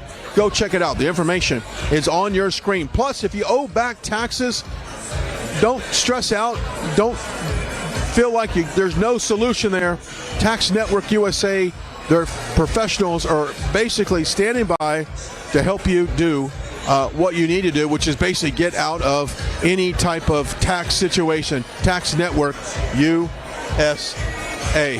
Also, freetrumpbook.com. Hey, he talked about a lot of things that he accomplished in 4 years. The media, some of them will do it. We will. But your kids probably won't read about it unless they get this book. freetrumpbook.com. freetrumpbook.com. Pay for small shipping and handling, and that thing is yours. Also, don't forget, go over to mypillow.com. That's mypillow.com and /RSBN and support Mike Lindell and all of his efforts to secure this country, election integrity. He was there for the very first. Go check it out. mypillow.com /RSBN. Also, while you're on the web, download our app and also go to our website, rsbnetwork.com/donate, rsbnetwork.com/donate. Safe and secure. So one way to help us continue this fight. We will be here on every single date in 2024. We will not miss one. Also, sign up for our newsletter as well while you're on that website. Sign up for our newsletter, get exclusive offers, get stories that nobody else is talking about. Grace Saldana will pump it out to your inbox. rsbnetwork.com, rsbnetwork.com. But more importantly, we want to thank you for hanging out with us the last 4 or 5 days here in New Hampshire. It's been an adventure. It's been cold coming off of Iowa, but we're here. We're glad that we're now into week 3, as I'm saying in NFL football terminology, going on to Nevada and then going over to South Carolina for week 4. Always follow me on social media if you want, at Brian Glenn TV on Instagram, Twitter, and Facebook. You can do that. And make sure you follow Right Side on all of our social media platforms, as that's one great way to stay up with all of that. And if you missed all of this tonight, go back and rewatch it on our friends over at Rumble. They've got it for you. Just scroll back and watch the replay. If you missed Marjorie Taylor Greene, Byron Donalds, Carrie Lake, we had them all on the show. Go check it out a little bit later. Programming note.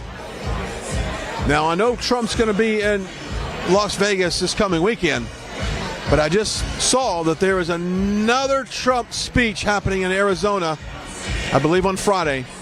We're going to get the details on that, and we'll make sure that we bring that to you as well for the Arizona GOP dinner. Our cameras will be there to bring that to you. We got to work on that. Just breaking news here on the show. All right, as always, it's been great. It's been great. It's been a great time here in New Hampshire. Until next time, goodbye. God bless from the beautiful state of New Hampshire. We'll see you back here next time. Parents and grandparents, the 2024 Kids Guide to President Trump is here, and it's free. As a bonus, your child gets a free issue of Everbright Kids Magazine and Activity Book and a free video lesson. Order now at freetrumpbook.com. That's freetrumpbook.com. What's up, guys? My name is Jaden Hurd, and I have a Christian show called Let It Be Heard, where we analyze culture and current events from a biblical perspective. I highly recommend you guys check us out. We now have episodes every Monday, Wednesday, and Friday. And basically, what happens is we react to videos, we have talking points, we have on guests, and it's very exciting. Come check us out on Rumble on the RSBN channel. God bless you guys.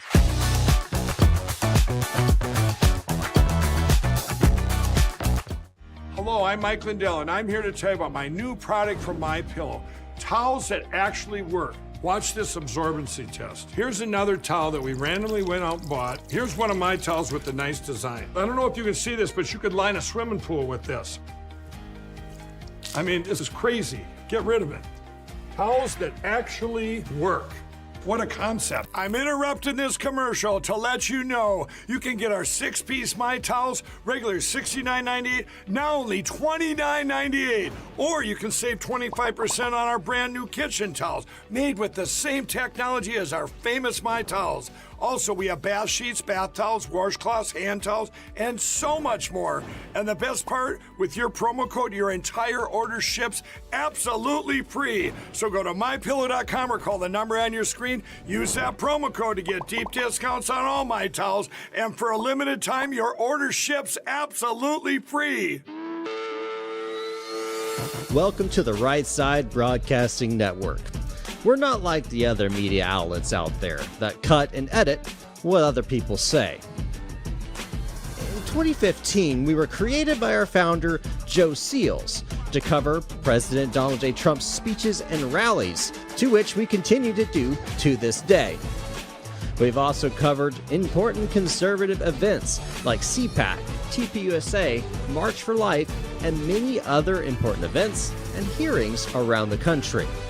We were made for people like you, everyday Americans who are tired of the mainstream media, who are tired of being lied to, manipulated, and fed an agenda. Our goal here at Right Side Broadcasting is to allow you to see the truth, giving our correspondents and commentators a wide latitude to speak their minds. You won't find anything like this in the mainstream media. Your support through your donations, locals, and supporting our advertisers allows us to continue to cover important events around the country each and every day. So, from us here at Right Side Broadcasting, thank you for supporting us and the right side of history.